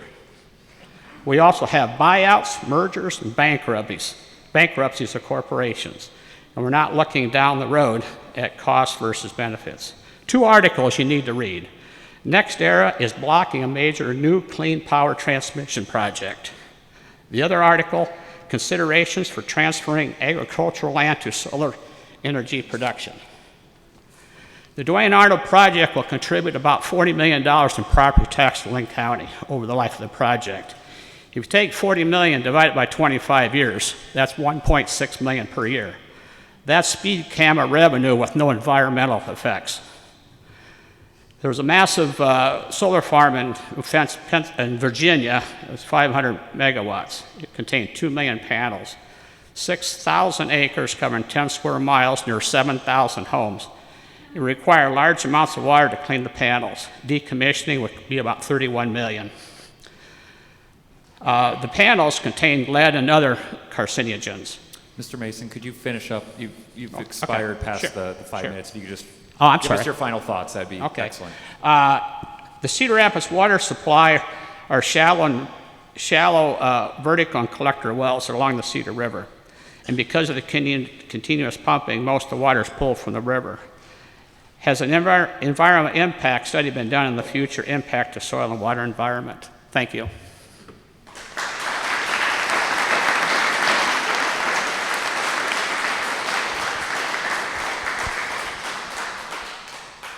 Deb Yates.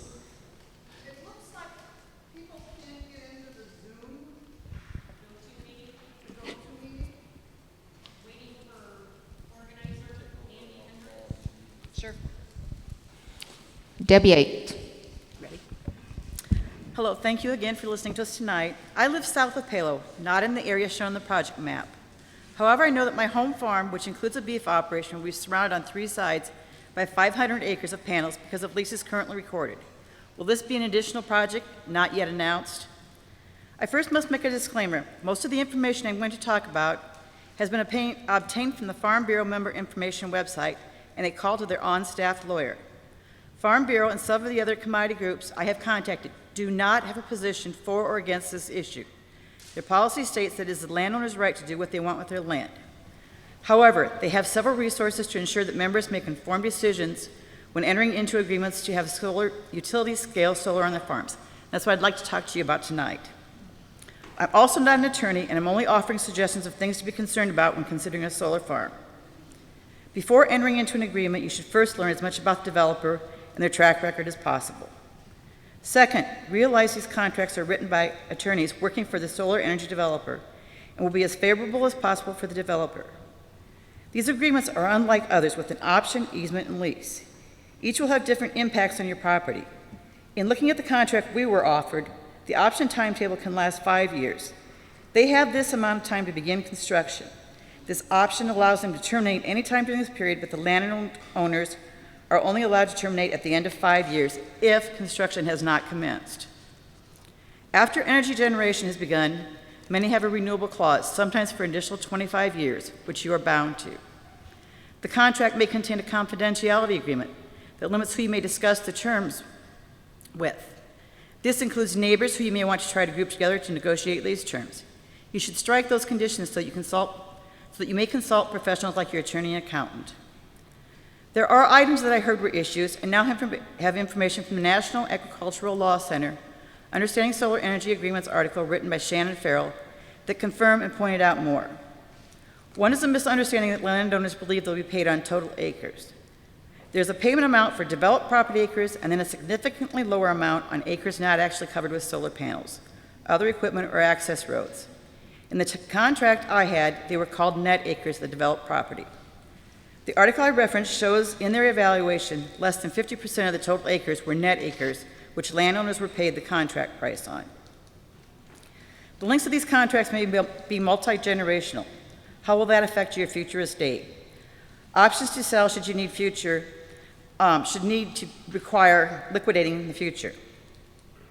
You also grant easements for electromagnetic, audio, visual, light, noise, vibration, electrical, radio interference, or other effects attributable to the equipment, the project, or any site activities. They are not liable to the owner or related persons for risks known and unknown associated with day-to-day operations. Glare, any runoff, or other drainage patterns resulting from grading of the property. What about neighbors? What about liability insurance? The property shall be restored to a reasonably similar condition to the effective date. Who determines what reasonably similar condition is? It's their contract. The contract I looked at states a removal bond shall not be required. What if the solar company is broke at the time or decides to walk away and you will be left with the cost of removal? To quote Mr. R.J. Carson from minutes of the February 18, 2014 Planning and Zoning Commission meeting, when he asked about funding decommissioning, if it derails a project, you don't want them to begin with. I feel the same about many of the other items I have mentioned. Do you really want involved with the company that would issue that kind of an agreement? To the Board of Supervisors, I ask you to consider these items and fulfill your duty to protect the citizens of Linn County and agricultural land. To my neighbors, friends, and fellow farmers, I want you to be aware of what you're committing to. I was recently called part of the Old Boys Club because I'm a farmer. I went home and looked up the definition. I will be an old farmer. We'll stick together and we'll look out for your best interest. Thank you.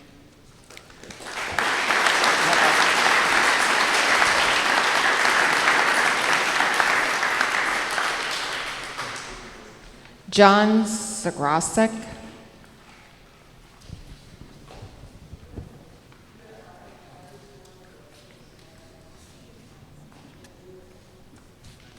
Hello, thank you for this opportunity to speak to you. And I do understand what you're trying to do is just give us an understanding of how utility solar projects would be considered. And I do believe you have no projects before you, so you certainly can't be seen as either supporting or denying any of those projects. So I have a prairie in Cedar Rapids, and it's planted in prairie pollinator mix, and I have solar panels installed on it on open ground. And I just want you to know that I've had a very good experience with that. The prairie continues to thrive, provides the pollinator aspect, and I've had no issues with runoff or erosion or anything else. And this has neighbors surrounding it, and the prairie grass grows up and shields the panels from view of the neighbors, and it's been a very nice situation. Now there's also been a $2,000 savings per year as a result of having those solar panels there. So it's been very beneficial to me and my family. Now there's a vast difference between my 24 panels and something like 3,500 acres of these panels. And I certainly understand that, and I respect the concerns of all of the people here. But I also value the ability of Linn County to look at the situations that you'll be presented with as these projects come forward and provide an outcome that could be similar to the one I experienced myself, where you have these grasses providing a good benefit to all of the the animals that need habitat. I've had no disruption to deer, raccoons, groundhogs. I've got plenty of them. So, you know, I want that to be known.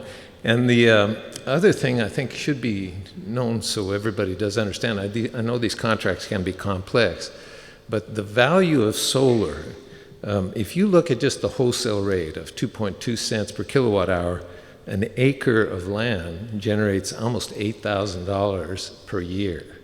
Now, if the farmers get a share of that, they could be, let's say they got a half cent, about $1,700 that they're making per acre per year. Compare that to 2014 to 2018 when they made less than $30 an acre on corn and less than $64 an acre on soybeans. So there's an incentive for farmers to use this land, and if it was handled properly with grasses and pollinator mixes, I mean, you can even have bees on there, raise them, get some production. You can also have small animals grazing on it. You can even, if they're spaced properly, harvest hay and use it for your feed. So maybe there's a way for all of us to come together here and get some of the benefits of solar, the clean energy it provides, avoid the hazards that it has, the unsightliness, and still keep our wonderful land here in Iowa intact. Thank you very much.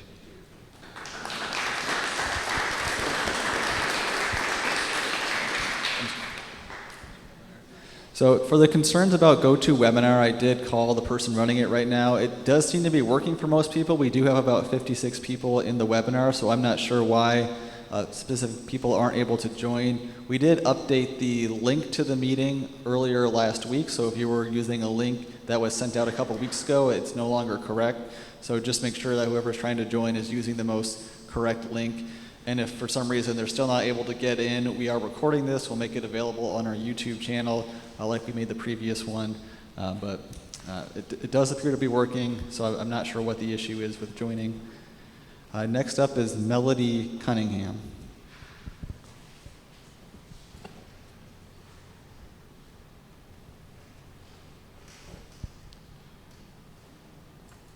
No Melody Cunningham. Next is Neil Beatty.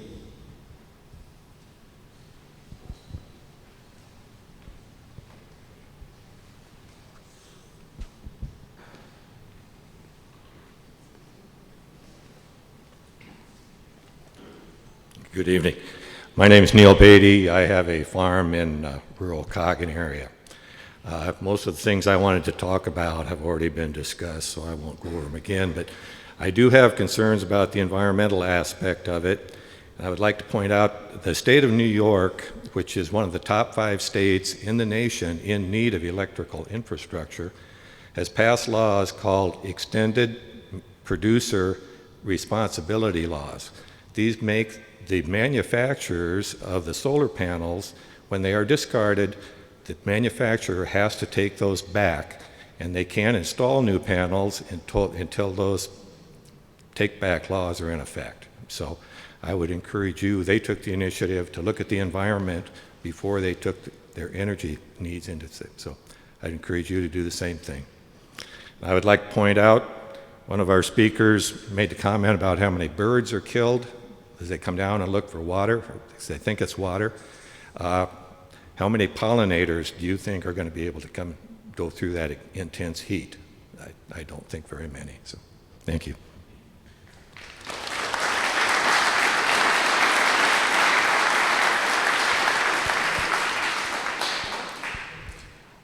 R.J. Jordan.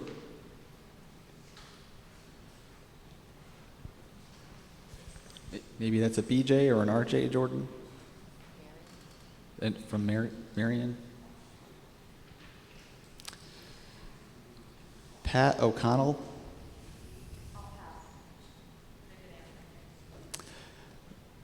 Beth Dunkel. Williams Lake Road.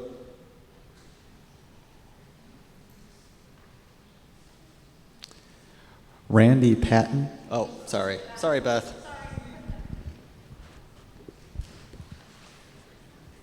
Hi, and thank you again for being here tonight. I learn so much every time I come to these meetings, so I appreciate your guys' time. My name is Beth Dunkel, and I live in Center Point, Iowa. My husband and I recently bought land in the country to build our forever home. This land is inside the proposed area that NextEra wants to build their solar projects. And as you can tell by my shirt, you know how I feel about that. Anyway, I only have about 5 minutes to talk, and I have a lot of questions, but I've just kind of narrowed it down to 3. My first question is for Amy from Public Health. Amy, you mentioned that solar energy is more healthy for us than fossil fuels. What if NextEra sends this energy out of state? How does that energy help our health? Sure, and it's, for me, I agree with you. These last 2 meetings have been very informational because I haven't seen any proposal, and I think you have received more information from them than we have. You probably have. So, and I'm speaking in generalities. Okay. So, solar energy if you're using solar as opposed to fossil fuels, there are fewer air emissions. Okay. So, I don't know what the plan is for. Either, I think there's 2 plans that we've heard that there might be proposals for. Okay. And we don't know what those plans are. So I don't know where the energy is going and how it will be used. Well, thank you. I was just curious because I was doing some research on the power plant itself, and I saw that in 2018. NextEra had actually bought out Alliance part of it. And then next thing I know, one of my really good friends who has worked for that plant for many years is telling me they're shutting it down and he's losing his job, so it worries me. And it affects a lot of people. Yep, rightfully so. Yeah. My second question is related to decommissioning. So I'm going to go to you in particular. You had mentioned how they have to submit, these big solar companies, a decommissioning plan. And one of my questions is that plan available to the public? Can we actually see what they write in there about how they're going to dispose of these solar panels after 30 years? Yes, absolutely. That will be a public document. Okay. And then do you know, does Linn County residents, do we have a say in whether or not these solar panels get put in our landfill? That's a good question. So as part of the decommissioning plan, they'd have to say how they're going to recycle the panels. And I shouldn't guess because we don't have all the details yet, but I'm going to guess that our landfill cannot handle a bunch of solar panels, so they would have to identify where exactly those panels would go once they reach their end of life cycle. So we would need to, they need to have a plan for exactly where those panels would go and what places can handle that capacity. Okay. Thank you. My last question is kind of a personal question for my family. There's a possibility that solar panels may be placed right in front of our forever home. So I look out my picture window and all I see is solar panels. And so it was mentioned in your meeting tonight that we can actually go and, I guess, I don't know the process, but basically there's an ag setback of 50 feet, and the Linn County supervisors can change this to possibly 100 feet, or I don't even know how much further. How do we go about, as residents, going to supervisors and asking them to get this setback pushed back further from our land? So it's a good question. The first step would be to attend the Planning and Zoning Commission where the project's discussed and bring it up with with staff and with the Planning and Zoning Commissioners that they're planning on installing panels near your property and you would like the setback to be further, or you would like landscape screening, in front of those panels in between your property. I think that's a fairly reasonable thing to ask for when panels are abutting residential property. That's why we have these measures in our code. But yes, I think bringing them up first at the Planning and Zoning Commission, and then we can carry those on to the Board of Supervisors discussions. Okay, that's all I have for you guys. Thank you very much.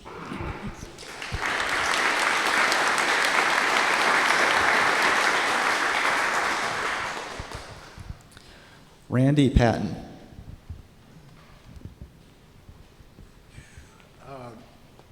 Most everything I had on my list to talk about, hi Louie, it's already been asked. Lots of great answers about the plan, decommissioning, all a great plan. How do you enforce the plan? Lawsuits, the physician said it perfectly. Lawsuits, that takes everything. The gentleman before him about property values. I happen to have, my family has property right on the border. And I absolutely believe the property values will go down. How do we get reimbursed for that? Don't know. And that's really, I'm a capitalist, sorry. I'm a capitalist. And that's my question. Board of Supervisors, y'all are elected to take care of us. Please take care of us. Thank you.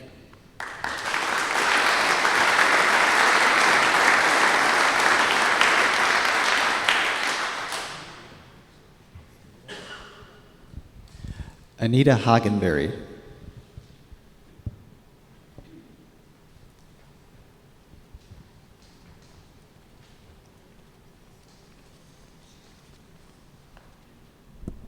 Hi, I'm Anita Hagenberry, and I live at Coggan.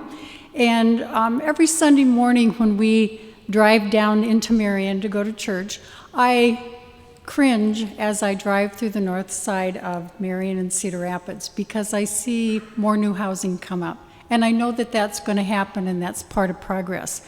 But I look at that prime farm ground that is being utilized in that way. So I also think about the prime farm ground that is being utilized in these projects. And I happen to grew up on one of the farms that is connected to the Coggan project. And down the road was this substation for all these years. Never had a clue what it was about. But now I'm learning that, that these are some of the things that happen with progress. And it's a regretful thing as you look back on it now. But on the way down from, coming from Coggan, came down Highway 13, and right north of Central City is a substation. And I think about going down 13, how many substations that are visible from the highway, how many are in other locations? Is Linn County opening up a can of worms for having more projects being proposed? I do understand that solar power can be very, very beneficial. We have solar power on our farm and have enjoyed the benefits of lower electrical bills. But I think the crux of this whole issue is the industrial size of what's going on and the use of that farm ground. So my last thought is, what's Linn County going to receive out of this, short-term and long-term. Are we receiving the power? Are we shipping it somewhere else? I think it just points out that there are many unknowns. So just something to think about. So thank you for your time.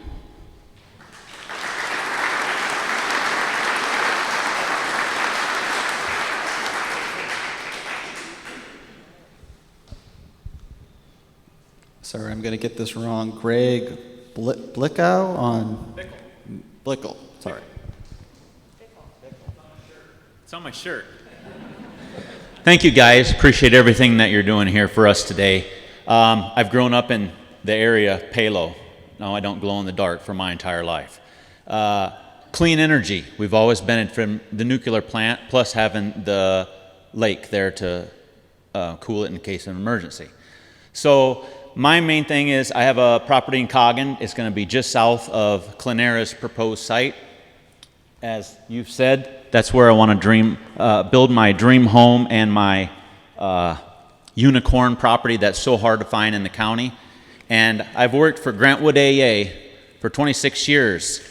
In 26 years, I have this picture of young corn by Grant Wood hanging over my dining room table with the dream to build a property that looks at this. I didn't dream of building a property that looks like that, okay, with solar panels covering everything. The power is in your guys' hands. Don't sell out our prime, beautiful Iowa farm ground.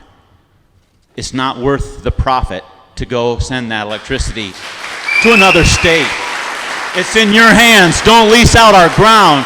We got to grow crops here. We got to keep the Iowa tradition going. Thank you, guys.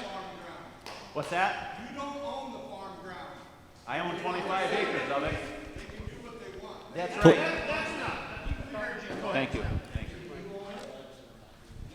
Okay, he's done talking. We'll take our next person. We're not going to have any outbursts like that, okay?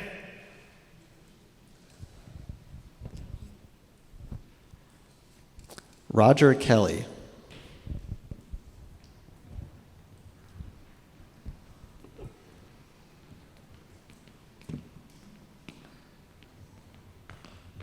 Everybody hear me? Roger Kelly. I grew up in Shellsburg, Iowa. I've grown up around Linn County my entire life. Made it to last week's meeting, made it to this meeting. I've learned a lot. I've noticed how, I guess I look back and see how we've gone from coal and fossil fuels to solar and wind energy. So we keep making technological advances. We keep finding new things. We keep finding better ways to do things. We know that fossil fuel is becoming obsolete and solar and wind is the next thing to come in. So what's going to be the next thing? And why destroy the land to put the solar power panels there just for a little bit, for a new technology for a little bit, till we move on to the next one?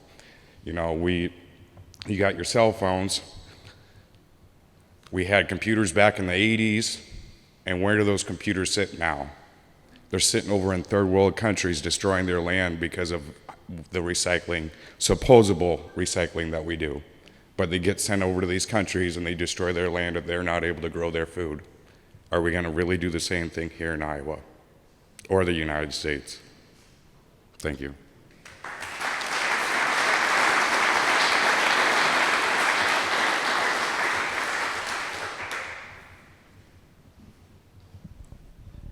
Deb Hinton.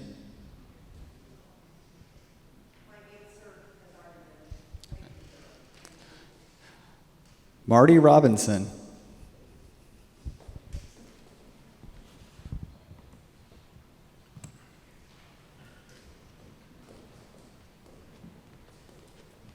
Thank you all. And as I've told you before, we talked in Palo last week, and some of you have been very, very open, and thank you for the information and the meetings. But I'm going to repeat what I said last week. My opinion is that these people's minds are made up, and so I implore you. I'm looking for. That's my opinion. I'm just stating that. I implore you to show us that you're listening and your minds are not made up, because that's my impression. So there's so many things wrong with this, I don't know where to start. But one thing, if you got a pencil, humor me. Write down Uyghur, the Uyghurs. The Uyghurs are an ethnic Muslim race in China. Google it when you get home. Google Uyghur solar panels, and the first thing you'll see is 2 or 3 pages of how solar panels are being produced with Chinese slave labor. Is that who we are? Are we that selfish? We're going to depend on Chinese slave labor? The next thing I'm going to say is going to sound kind of nutty, but I really do believe this, because the more we dig into this, the more frustrated we become. Eisenhower, has anybody heard Eisenhower talking about the military-industrial complex? You've heard of it, right? The more I dig into this, I think there's presently an energy governmental complex. I really do. Rob Sands is the state auditor for the state of Iowa. He had to sue the Board of Regents to find information on the investors in university energy projects. Board of Regents won't tell them. We had to sue. It's at the Iowa Supreme Court. There's a 7-0 decision by the Iowa Supreme Court to look at that case. They won't tell them who the cotton-picking investors are. Every time we see a press release on this, since they started coming out, SIPCO says, approved, it's moving forward.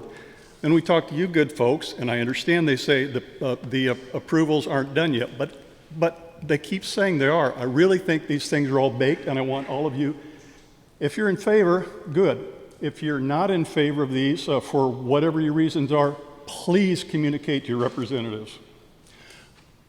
Prime farmland. The one thing that bugs me the most about this is that the prime farmland issue. I flew out of Denver this morning, flew over about 150 miles of center pivot irrigation. They get 10 inches of rain out there. They're pulling out the Ogallala aquifer. If you know anything about agriculture, the Ogallala aquifer has been dropping by something in the range of 150, 200 feet. So I guess what we're doing is taking prime Iowa farmland out of production here in Iowa that gets last year 32 inches of rain, I believe. We're going to make power here in Iowa, ship the electricity out to Colorado so they can run the irrigation pumps and continue to pull down the Ogallala aquifer. It just doesn't make any sense.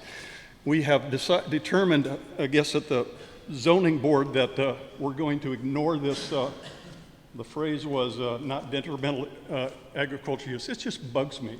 We've decided that this is not detrimental to agriculture use because we can take all these panels out off 800 acres 25 years in the future and restore it to agriculture productivity. It's just cynical. It's just cynical to say that, and it's just, there are 3 bodies, I guess, that benefit from this.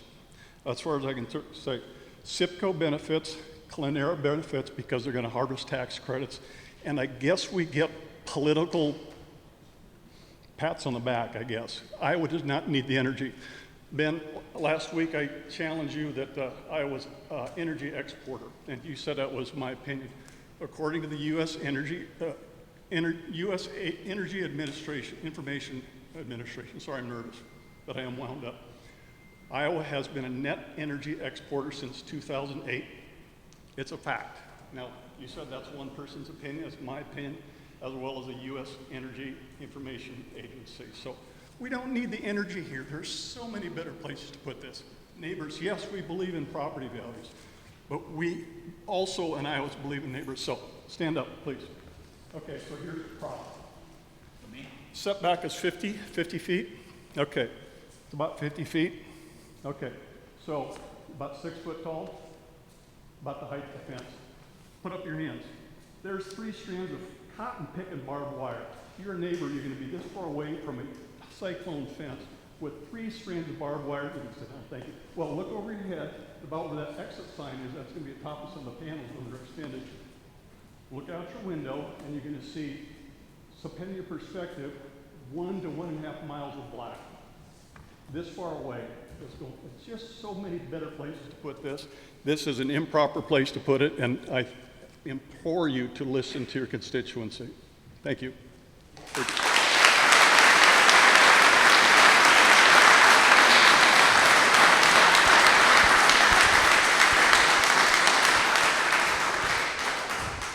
Levi Payton. Laura Robinson.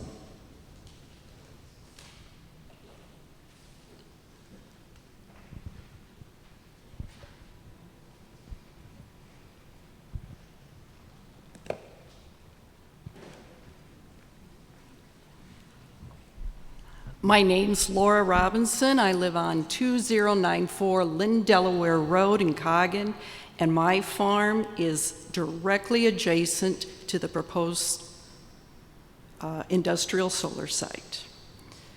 I want to begin with 2 quotes that we have found with our research. The quote starts that most solar developers, get this, won't be looking at prime farmland. Instead, they'll look for subprime land that's probably not used or regularly used for production. And that was in the Des Moines Register, January 12th, 2020. Another article that was in the Register and also in a publication, excuse me, called Farm Forum, April 30th of this year, stated that this same person understands there are concerns about losing farmland for renewable energy solar projects on Iowa's best and most expensive farmland. The quote really begins, "It comes down to economics. The project in Louisa County, that's Wapello, was developed on subprime land. We want to get the most cost-effective facility we can get." Now, like I previously said, our farm is directly next to this proposed industrial site. Get this. According to an agronomist from Iowa State, this area where my farm is in the top 9.5% of the most productive fields in the state of Iowa.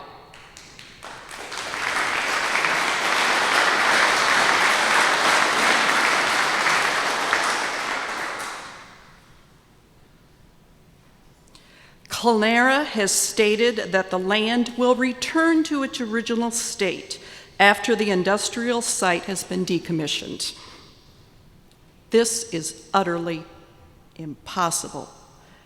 We have figured there will be approximately 2,000 I-beams pile-driven into the ground 8 to 10 feet deep. They will break the tile lines. There will be a potential for leached hazardous chemicals. We don't know, is there going to be concrete at the base of these 350,000 solar panels? Clenera tells us nothing. I don't know. Do the Board of Supervisors or the planning and zoning people have conversations, Clenera? Do you know the answers? Oh, and I need to step back. The author of the first 2 quotes, get this, SIPCO CEO, Bill Sherrier.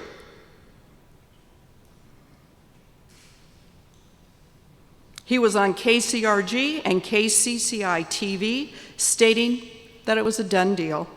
I know the Gazette also picked it up and published it April 24th, 21. We have lived on our farm for 41 years and we raised our family here. We never ever imagined we'd have to protect our farm from a solar developer based out of Boise, Idaho. Yes, some neighbors have agreed to lease their land. I get that. And I also want you to know that 2 of the largest contributors are absentee. They don't live on their farmland. We have yet really to find anyone that really thinks this is a good idea for our community. The value of our property will significantly decrease. Who wants to live next to an industrial solar complex? I've been in communication with the senior environmental specialist with the DNR. She is the certified hazardous materials manager, If they contain, and she said they almost always do, hazardous materials, they can leach into our soil and waterways. The Wapsie River is already impaired, and it's approximately 1 to 1.5 miles south of this southern border of our site. Hail, tornadoes? We've had 3 tornadoes in the last 40 years hit our farm, directly traveling over this proposed site. Who's going to pick up the debris? This is like a virus. 2 projects are already proposed in Linn County. We've heard there are at least 2 more that are showing interest. It's spreading too rapidly because it's cool, it's green. We're not prepared for the negative impact. It's like a virus. Thank you for your time.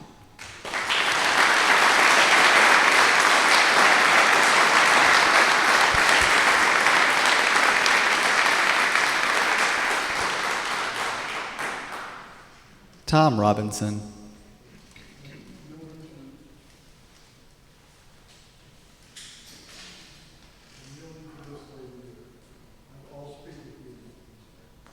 Okay. I think he said.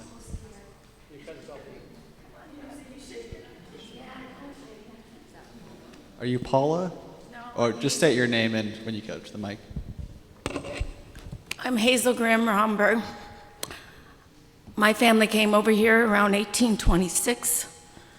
My family has owned my farm for over 150 years, or it's been in our family for as long as Deb Gates has her family farm is. And the reason Palo got so hot is because we are, and we believe, we're the heart of Iowa. We are the farmers. We believe that we feed America, or at least a portion of that little bit. So I'm pleading with you. In 1884 was my grandfather, who's the one that gave the land for the natural resources to keep the natural life on Ross Road. My grandfather was Al F. Clark. So our family is a true Iowan. I'm proud to be an Iowan. And I was scared to come up here, and I was scared the other day to come up. My grandfather gave me a piece of dirt. He says, as long as you don't mortgage it, it will always feed you. It will always take care of you.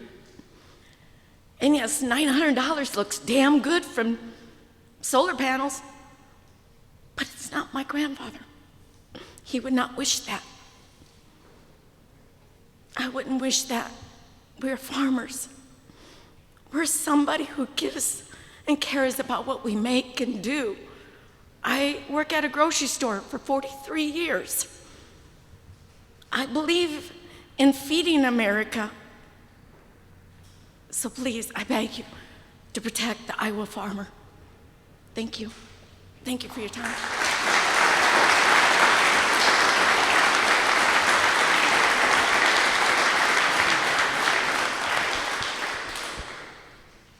Tom Robinson.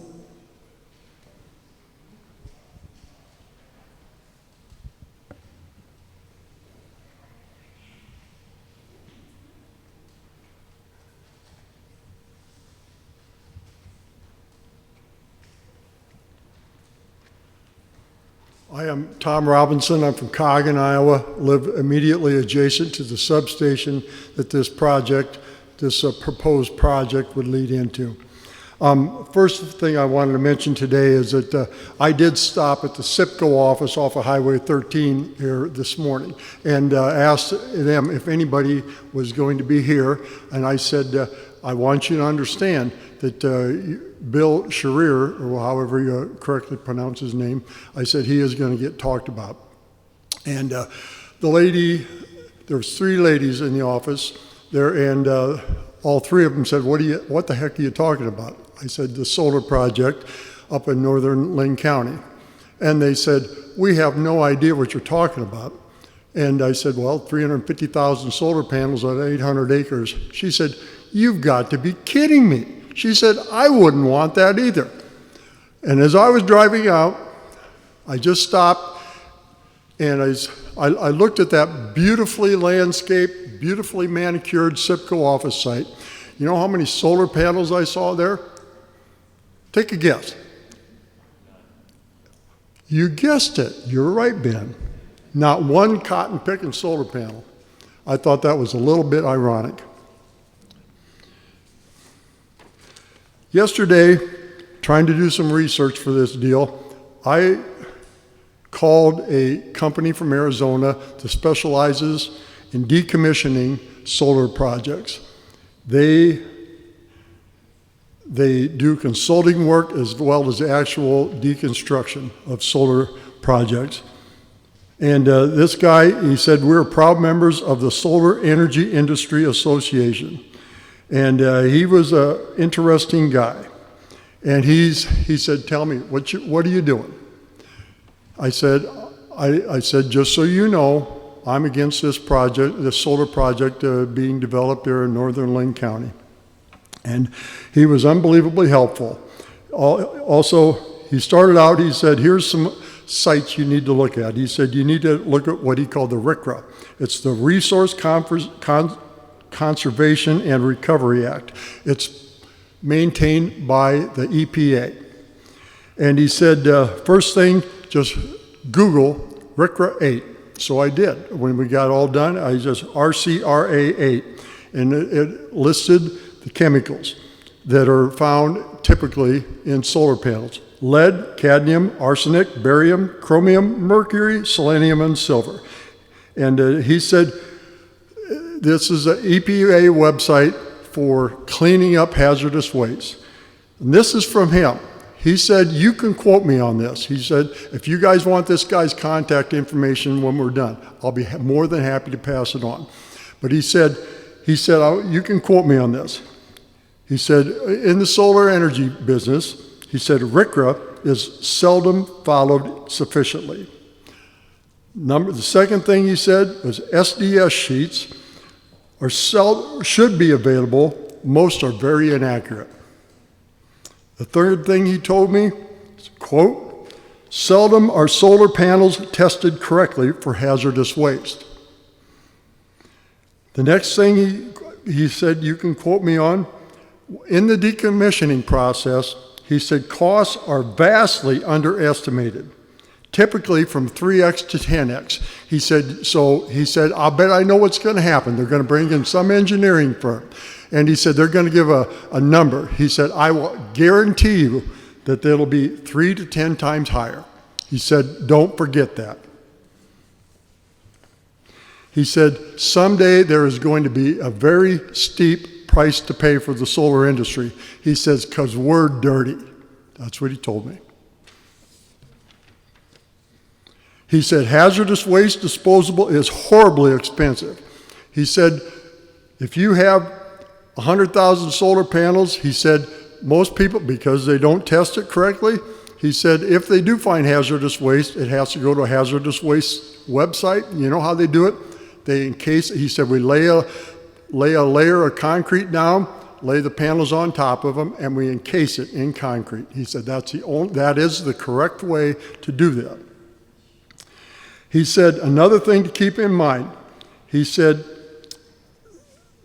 if they finish, the day they finish this project, he said, within 2 to 4 days, he said they will start replacing solar panels. He said, within 10 years, all 350,000 of them will be replaced. He said, at the end of the 25-year period on this, he said there'll probably be somewhere between 700,000 and 1 million solar panels will have to have been disposed of somehow. So what are we going to do with them? He said, yeah, he talked about the lowball decommissioning costs, and he said, you got to be careful. He said, the solar industry is digging themselves a hole that nobody wants to play in. He said, keep that in mind. That's all I got.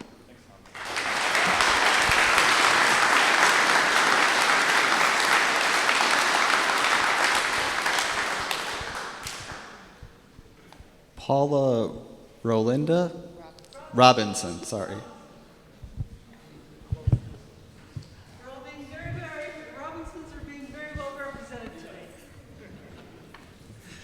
My name is Paula Robinson. I was born and raised outside of Coggin. My home is the home farm where I grew up. I purchased my home in 2018 when my mom passed away. 2 weeks ago, I moved to Iowa from Florida. I was at Hy-Vee, and the lady said, "Did you move to Iowa on purpose?" I said, "Absolutely. Iowa is my forever home." Palo people, I feel for you.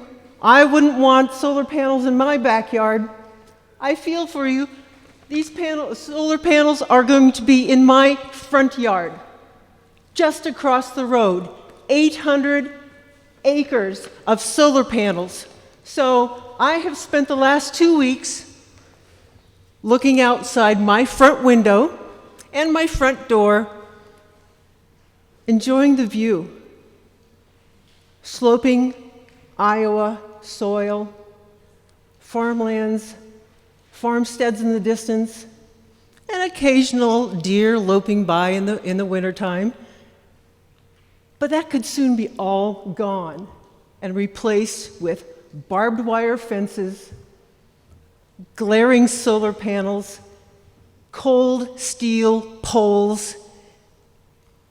It's not the forever home I envisioned. Allow me to make myself perfectly clear. I am forever opposed to this Coggin solar project. My father, Paul Robinson, was a valued member of the Northland community and Coggin community. He was a model provider for our family. He worked many years as a bulk milk truck driver. That was back in the old days. And he was also a full-time farmer. His happiest days were driving his International Harvester 450 without the muffler, singing "Oh My Darling Clementine" at the top of his lungs. You get it. You get it. He loved being in the open air. Is this heaven? No. This is Iowa. Over the years, my dad developed emphysema. We didn't realize, we didn't know that the dust that he breathed in, chemicals that he breathed in, would have a detrimental impact, forever impact on his health. That emphysema is never recovered. He suffered for many, many years. He died far too young at the age of 66.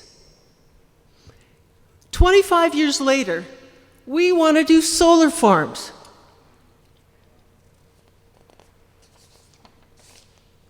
We are more informed now. We know better. We know the short-term and long-term disadvantages of solar farms. We know, thank you, Tom, we know that the top 8 most hazardous chemicals are present in each and every of those 350,000 solar panels. This does not account for the replacement of the panels in the future. Do you think during construction they're going to put absolutely 350,000 solar panels up the first time? From the day of construction, there will already be solar panels ready for recycling. We know there is no accountability plan for proper disposal and panel recycling. Leaders will deal with this later. We know this prime farmland will never be put back into its original condition, despite Clenera's promise, yet leaders forge ahead. We know we are told approximately 300 million pounds of CO2 will be offset annually. Where? In Coggin? And this offset is equivalent to 15 million gallons of gasoline burned annually. Again, in Coggin? Absolutely not, unless it's during the construction process. We know Clenera SIPCO boasts to provide energy, it says right here, for 18,000 homes. We don't have 18,000 homes in Coggin. This energy is being shipped outside of Iowa. We don't get any benefit from it. Paula, I'll let you finish up your last thoughts. Your time has All expired, right. but if you want to finish up your last thought. I live across the road. Would you like to buy my property? I'm asking you right now, would you like to buy my property? No, I would not. Any friends that you might know like to buy my property? I'm sorry. Any friends, contacts that you might know might like to buy my property? Not that I'm aware of. Very good. I imagine they can get it at a really good price. I can't imagine how low that price will go. Lawsuits will come and possible tragedy for the amount of traffic. We have student drivers driving to school day and night. Do you think these truckers and big machines are going to look out for these kids? We know that time is money when it comes to construction.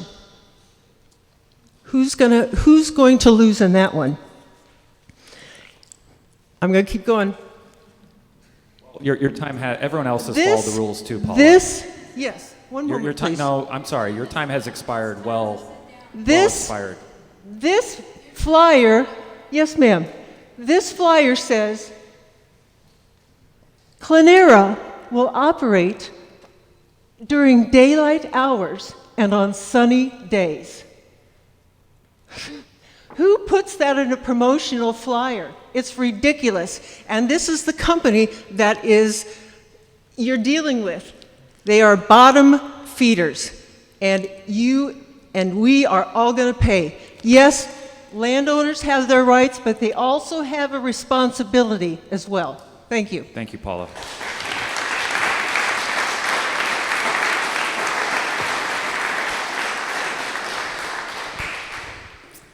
Richard Marskow. I knew you would butcher that, but that's okay. It's happened all my life. It's Marceau, okay?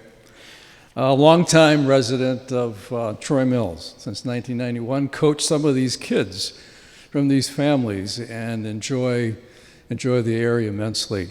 I'm part of the merry band of Wapsie rats. We have an acreage right on the Wapsie River, so we'd be affected by any watershed issues. But I'm thinking of our neighbors and friends in this county. In the country, you have neighbors that are 8 miles away. So people that I care about are going to be affected deeply by this. And I think I called a friend who works at Duane Arnold. He's been there since 1985. I called him this afternoon about 4 o'clock. And I said, how much of this megawatts did Duane Arnold produce? And he said 600 megawatts, huge amount of power. And I said, where did that go? And he said, through the grids. We're basically getting power now through the tri-state area grid. So we've got plenty of power. So my question was, why are we pursuing to replace this if we're getting power from everywhere else? And why this way in this place? And he said, it's about the money. And he basically said this. He said, the tax credits are massive for these companies. It's about the money. It's about the money. So I have an idea I'd like to propose. With these tax credits, why can't we invest in the local property owner who chooses to take solar panels and put them on their barns, sheds, and houses, give them the panels. You protect property rights. Exactly. Am I right on that?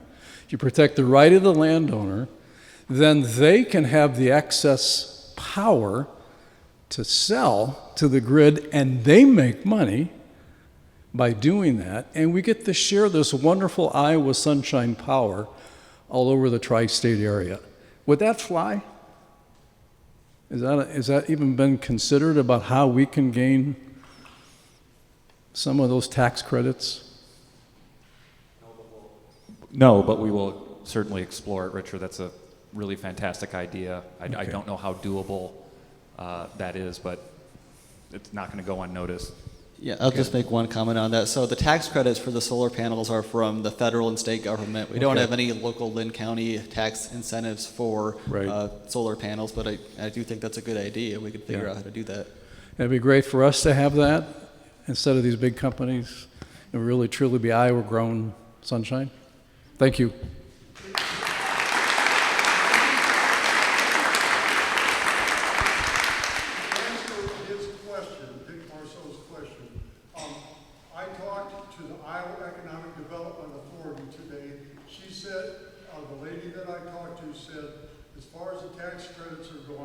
They run about 30% tax credit on the federal level, 15% tax credits on the state level. And she said as far as that will probably stay in place on industrial solar projects. At the end of this year, the household, solar panel on a barn or a solar panel on an individual solar projects are going to be phased out. Just simple.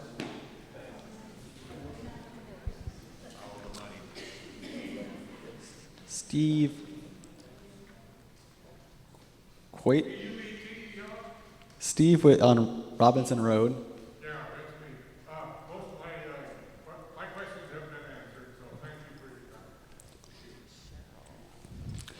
Cheryl on C Avenue.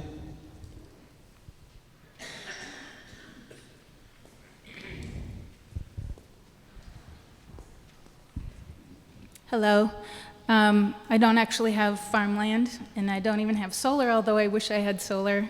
But I am a Linn County resident, and I'm very concerned about climate change, and so I wanted to bring that perspective. I don't know how I would feel if a large solar project was going to happen in my neighborhood. I honestly don't know how I'd feel. So I empathize with these people, and I really wish you would have been part of the pipeline fight, because I was part of that, trying to keep the pipeline out of Iowa, where millions of gallons of toxic oil is running underneath our drinking water every day. So that's a huge issue for me. And we really have to think about, when I saw these kids up here, I could empathize because I have 2 kids of my own. Dr. Roseboom did deliver one of my kids.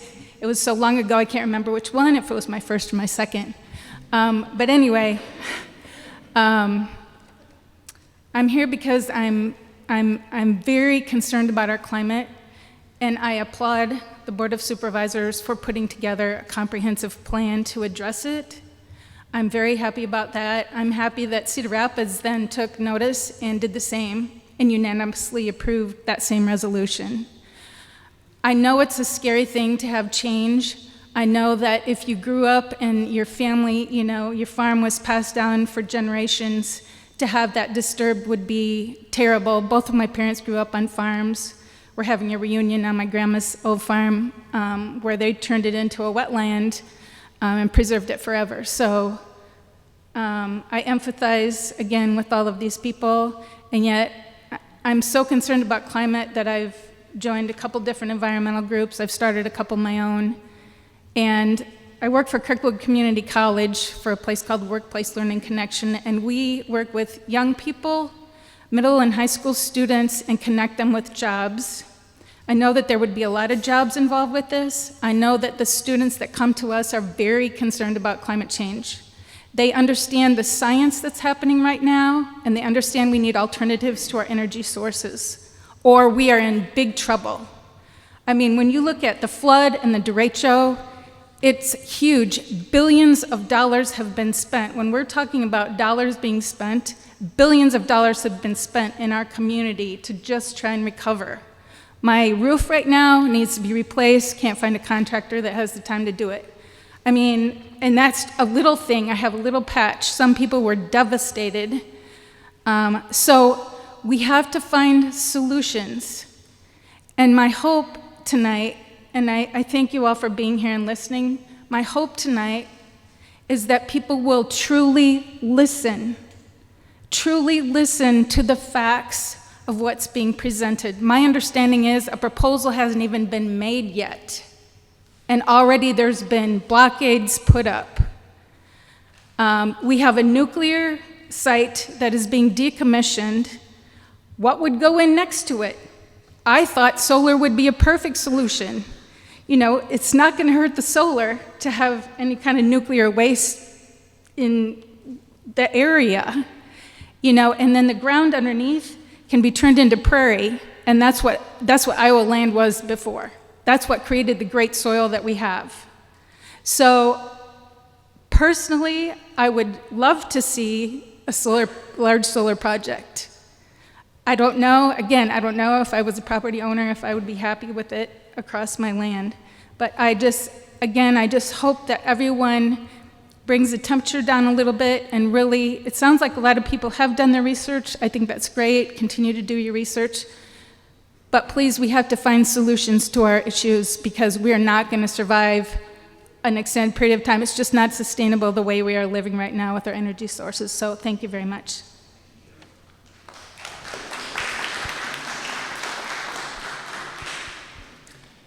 Sheila Ritchie.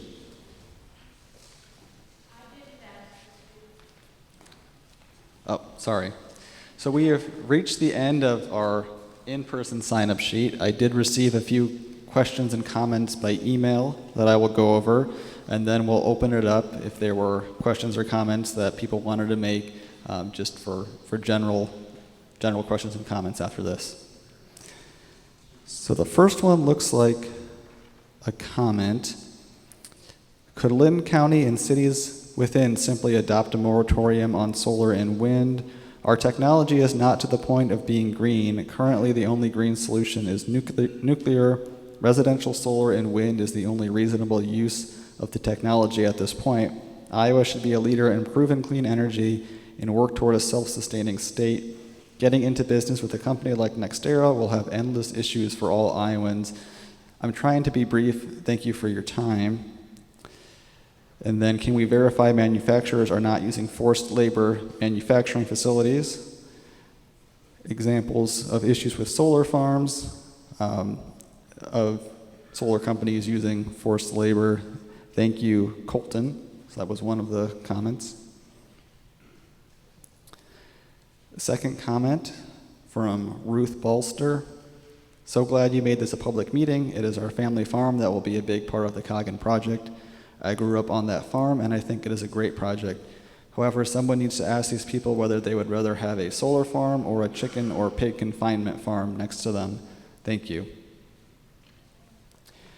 And those were the only comments we have received so far by email or chat. So at this point, we'll open it up for anyone who hasn't had a chance to speak. Keep it at the 5-minute limit. Louis, do you have anything else you want to say?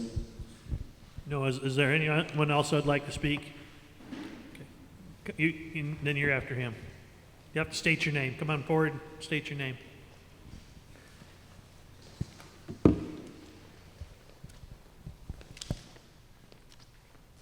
Larry Germain from Center Point, Iowa. We have a place, my wife and I have a place, a farm down there. And we've been approached, we said no. We respect our neighbors. But then last week we've been approached about easements with the power lines going through, above ground, below ground. What do you guys going to do with these easements? To me, it looks like a spider web that's going to happen. It's going to go through a lot of farms. It's not up to us what you would do with an easement. Eminent domain? We don't have that. Okay.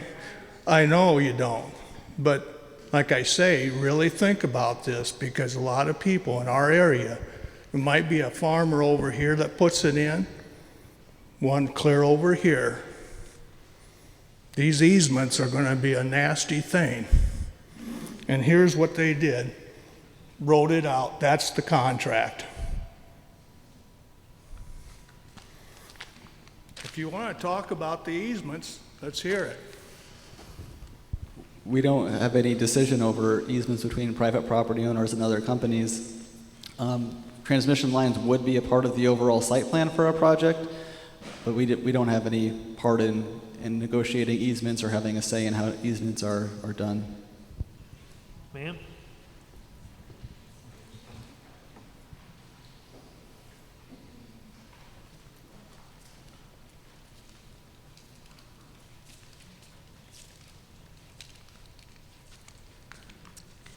My name is Kelly Murda, and I am a resident of rural Linn County. I live outside of Center Point, just up the road from Ashley and her family. Our boys go to school together. I wanted to thank you guys for your time tonight, and I hope to be able to thank you for the attention that you put into this project and the decisions that you make. I did attend the first permit process meeting in Palo, as did my children. Charlie met them. We heard it said at that meeting that you wanted to hear from us and to have active engagement in the local government process. I composed and subsequently sent an email relaying my concerns that I had about my acreage and the adjoining property that's going to be in the project if it's approved. My children have asked me every single day if I've heard back yet from the email that I sent, and I continue to tell them no. They're 9. And they are absorbing every single bit of this process. They are worried. They are losing sleep at night, just like the adults around them. They came to a unanimous decision last night at the supper table. We were talking about what our plans were going to be for this evening. They told me that it was more important that I attend this meeting than it was for me to go to their first baseball game of the season. I've also missed all of their practices this year so far, because I've been going door to door, speaking with my neighbors, raising awareness in the community about the proposed project so that others can show up and speak up. I'm confident that when I get home tonight, the first thing that they are going to ask me is how the meeting went. Discussion about their game will be second because they're worried about what's happening around our home. So my first question tonight is for myself, and to be able to update the little sponges that I live with that are watching local government in action, is to clarify when you say that you want us to be involved, how I should proceed. Do I give it 48 hours? Do I give it a week? I know you probably have a lot of emails, and I don't want to outreach too much, but I want to know that I'm being heard. I want to be respectful of your time. So as we're doing that outreach, how long do we wait until we follow up again? Very fair question. Can I have your name one more time? Kelly Murda. And what would your email come as? klmurda@gmail.com. I sent it individually to you, Stacy, and Louie. Yeah. You stick around afterwards, we'll go through and see if I received it or not.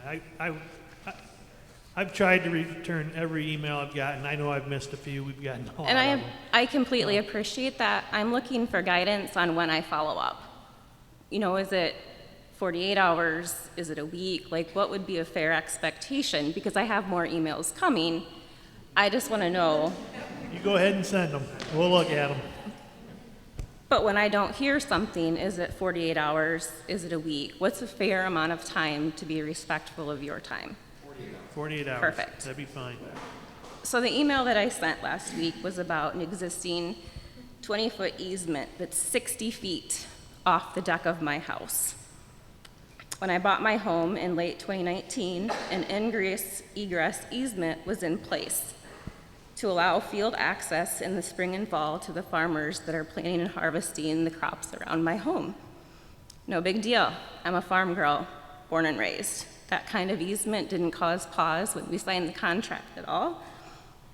It's part of rural life. Fast forward a year and a half. A yes vote for this project by the Board of Supervisors, and that easement that is access within yards of my home is going to become the superhighway to the 200-acre Black Sea of solar that's knocking on my back door. 60 feet from my home where my children are playing, massive amounts of construction equipment will be driving across my yard. It terrifies the daylights out of me. The landowners that are saying yes to this project live outside of our county. They live outside of our state, and they live outside of our country. Yes, that's what I said. One of them doesn't even live in the United States. They'll gain millions from leasing their land from this billion-dollar corporation that's looking to use our land for their gain. I, on the other hand, am gearing up for the fight of my life to prevent my home and my yard from being destroyed by the construction equipment. I am preparing to restrict my children's play outside to prevent them from being injured. That construction equipment will be driving across my yard. I hear it goes on for weeks. I'm a Linn County resident, and I live in this proposed area, and I'm firmly against it. There has to be a better and safer option. You spoke last week at the meeting about the permitting process that's in place and the measures that you will take to protect the county and the road systems and the degradation that we know will come with the construction.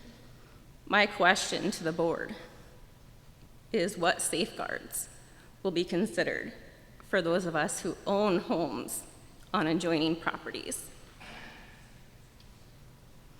What's going to protect my children? Is there something that's going to be considered as a part of this, or am I in it alone against a billion-dollar corporation? I don't need an answer today, but I would like to know that that's being considered. 9.5, and they're asking me every single day, Mom, what's happening to our house? That's a pretty powerful thing for them to say. It's more important for you to go to this meeting, Mom, than to come to our game. Please remember them.